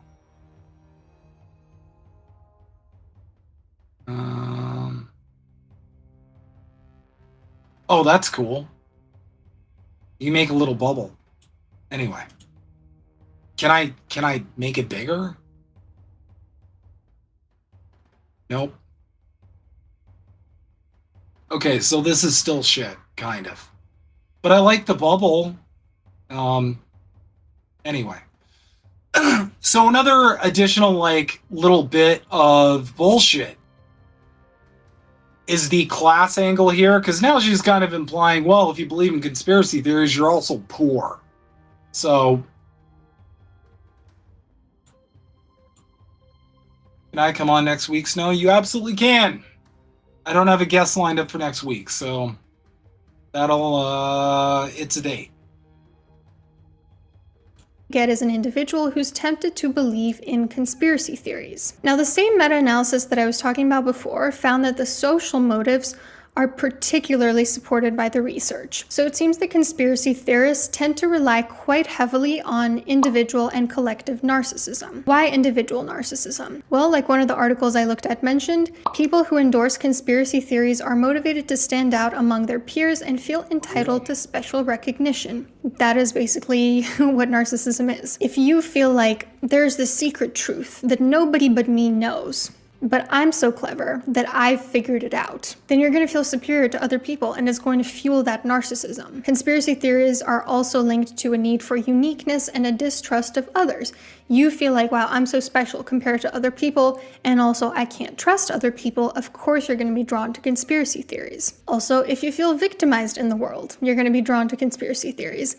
And who feels victimized in the world better than a narcissist? And why collective narcissism? Why is that associated with conspiracy theories? Collective narcissism is the belief that your in-group is superior to other groups and other people don't appreciate it enough. It's the difference between saying, I love America, and America is number one. One of them is just saying, I love the in-group that I belong to, while the other one is saying, my in-group is superior to other groups. And interestingly, studies show that non-narcissistic in-group positivity doesn't lead to conspiracy theories. So if you think, I love our group, but it's not because we're better than other groups, that actually protects you against conspiracy theories. You're not going to believe in conspiracy theories if that's the kind of healthy positivity in your groups that you hold. Now, what about those epistemic motives that I talked about? How do conspiracy theories help conspiracy theorists try to make sense of their environment? Well, conspiracy theories tend to have a reduced tolerance for ambiguity and uncertainty. So if there's something that has like contradicting information, that doesn't sit right with them. They need that cognitive closure or else they don't know what to do with the cognitive dissonance. They also tend to find meaning in random, unrelated events. And they also over-rely on intuition. Now, intuition can be very valuable. Okay, I'm just going to skip to the summary because I feel like this is just going to be a breakdown of like 50 shades of like people believe in conspiracies because they're psycho. But let's see if the summary is people believe in conspiracies because they're psycho. Ready? Let's run through a summary of everything we just discussed. Why might Uncle Jerry believe in conspiracy theories? It could be because he has some sort of mental disorder like psychosis. It could be because of a personality disorder, particularly narcissism, paranoid personality disorder, schizotypal personality disorder. It could be because he has a fragile ego. He needs to feel superior to other people and he needs the group that he belongs. That's a part of narcissism. You already covered narcissism. NPD, narcissistic personality disorder, which you should have correctly classified because you correctly classified the other personality disorders. Why are you bringing up a feature of narcissism, grandiosity, as like a supplemental point? You already... Anyway. Belongs to feel superior to other groups because for some reason he probably feels disenfranchised or underappreciated in society. Maybe he's lost his role. Maybe he's lost his identity or his job or whatever it is. Maybe he's gone through a really tumultuous divorce and now he feels like... You cracked it! Uncle Jerry's a crackhead! Perfect. I'd rather have a disorder than be a brainwashed sheep that believes everything the government tells me. Well... Yep, called it 10 minutes ago. This is just if you believe conspiracy theories, you're a psycho, don't question anything. Exactly. And this is kind of the angle we're going down. And we're not talking about like actual like conspiracy theories, like flat earth or like the moon's a hologram or some shit. Because they call anything that's not trusting what CNN says a conspiracy theory. And it's gotten to the point where it's so comical that we just call conspiracy theories spoiler alerts. You guys remember when the lab leak was a conspiracy theory when it came to COVID? Do you remember when Nazis in Ukraine was a conspiracy theory? They just call anything that follow the orders. Love you, Kit. They just call anything that goes against the official, like, stated narrative for a thing a conspiracy theory now. I miss the old days where it was, like, really kooky shit. You know, like, there's lizard people living, like, underground. That used to be a conspiracy theory. Now it's literally just like anything that isn't CNN approved, you're a conspiracy theorist. Even if there's like receipts, even if there's evidence to suggest that there's like a valid reason for you to think this, it's a conspiracy theory. Like, where is my place in the world? Why am I where I am now? It must be that there are malevolent people pulling the strings to make sure that I have the outcome of my life that I have. It couldn't possibly be the consequences of my own actions. Conspiracy theories could be his way of just trying to make sense of his environment when things are confusing. Maybe he uses a lot of cognitive distortions or errors in his thinking. Maybe he's not super educated. Maybe he doesn't really think very analytically, and so he falls into these mental traps. Maybe he needs to understand his environment better, or maybe he doesn't feel safe in his environment. Whether it be because of paranoia, because of disenfranchisement, whether it's because of very real or imagined factors. He just doesn't feel safe. He doesn't trust other people. And there's this underlying paranoia that paints everything. And so maybe when he sees conspiracy theories, that's the first time that he's felt like, wow, I know something that other people don't.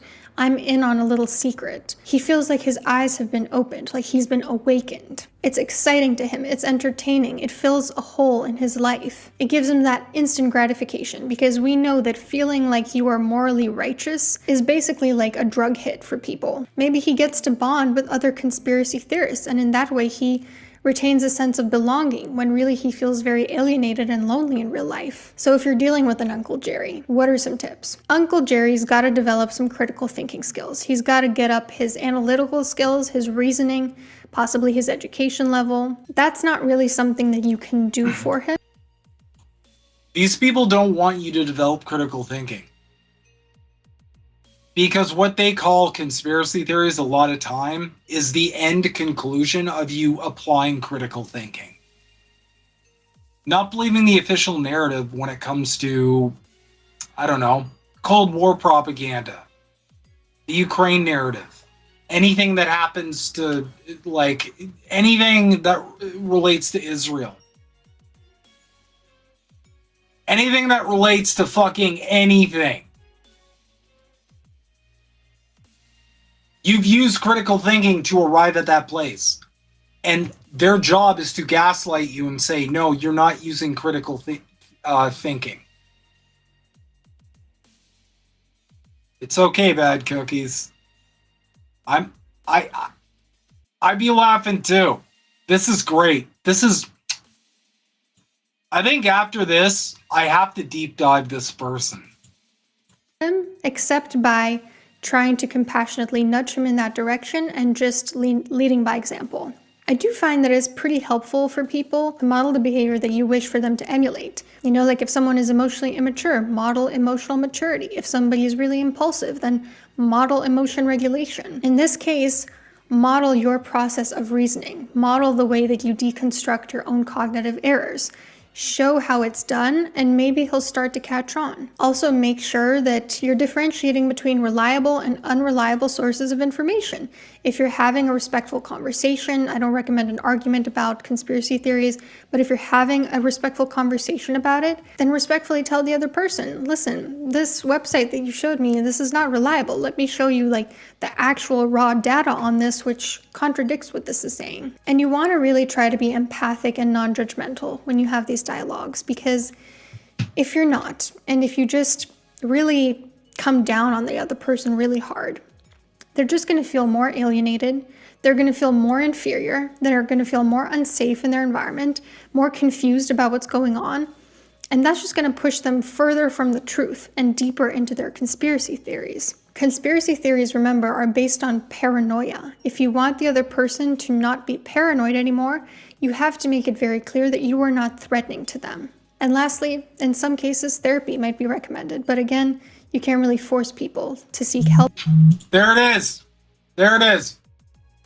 You don't believe the official narrative, you're crazy. All right. All right. We got to deep dive this person because I got a point to make now.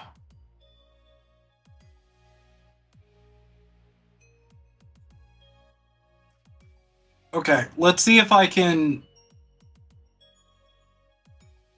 Psychology with Drana. Dr. Anna. Okay, so it's Dr. Anna.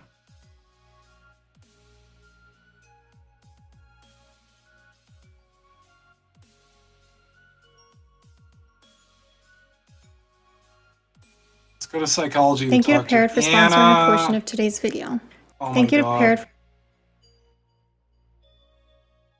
So much grift. All right.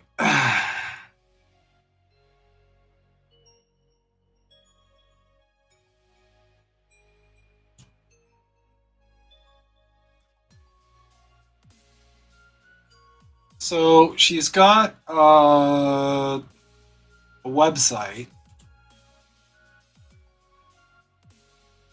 What's her TikTok look like?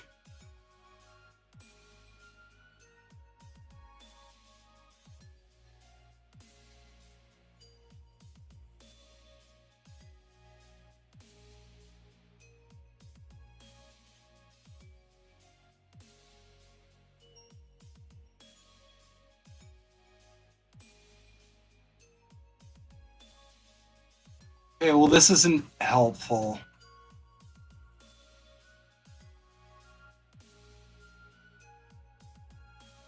There's her link tree. That's what I was looking for. Oh my god.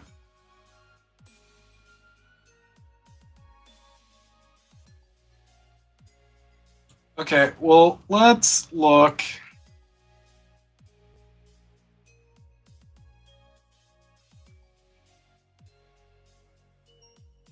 Maybe less defensive.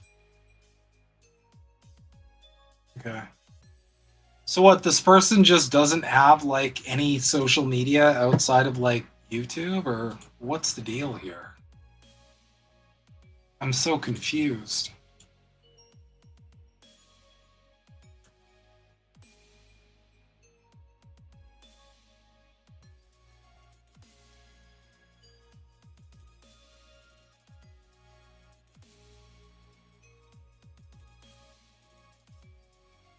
She could just be a grifter. Oh well.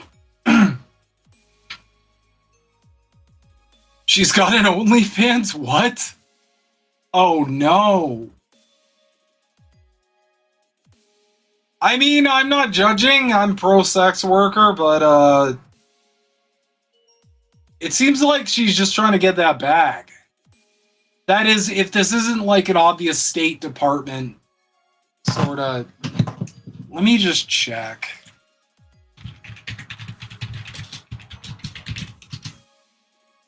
No, it's not gonna.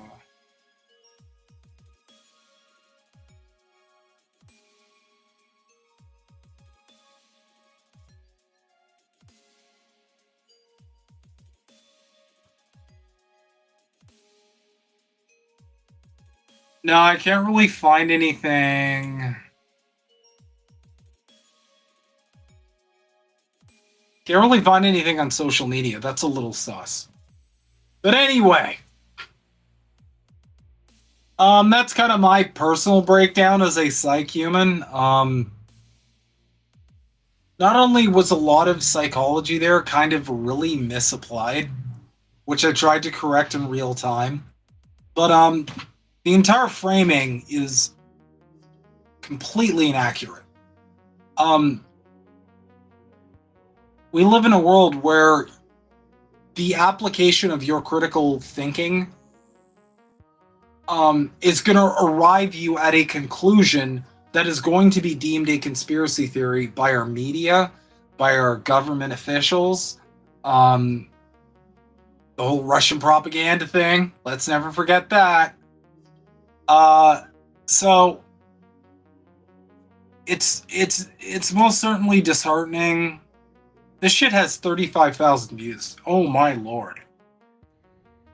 So like, it's really disheartening seeing people actually like exposed to this, because the point of this video is basically to make you feel bad for not trusting any kind of narrative that isn't like pitched to you from a trusted source.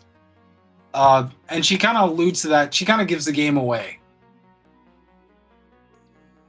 When it's like, hey, check out this website. Well, no, my website's better. And it's usually like some rag. But yeah. That is tonight's show, everybody.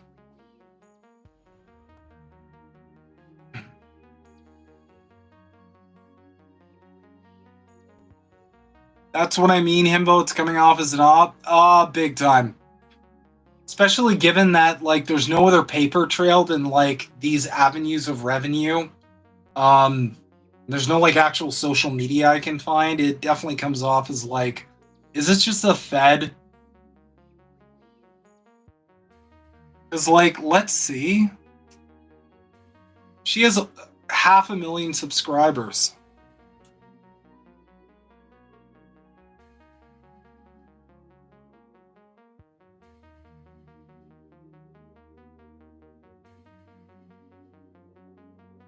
But yeah.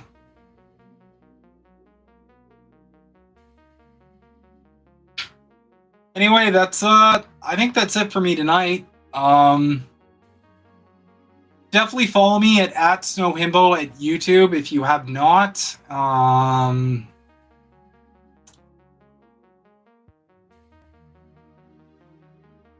And I hope everybody has a oh my god, commissarians. That's great.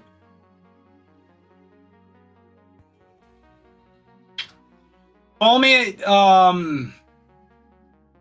fuck, I just can't. Okay, there we go. Follow me at Snow Himbo, my YouTube. if you haven't already. And sincerely, I will be back Monday for the Maple Files. I'm sure we'll have a lot of developments in Canada by Monday for sure, because goddamn if our country isn't just shitting and farting. But if nobody tunes into that, I sincerely hope everybody has a wonderful holiday season. To those who celebrate it, I hope you all have a very Merry Christmas. Hope you guys enjoy some time with your family. I'm going to try and stream some Pantheon in the next little while, because I have till the 30th off from work, which is awesome and definitely something I fucking needed. Oh my god, work has been stressful. But yeah, so just keep your eyes peeled on my Twitter, and if you're subscribed to me or Indie News Network, keep your eyes peeled there. There will probably be some streaming during the day in the next couple of weeks, so keep an eye out for that. And yeah, thanks everybody for joining me tonight, and have a good rest of your night, everybody. And keep questioning everything.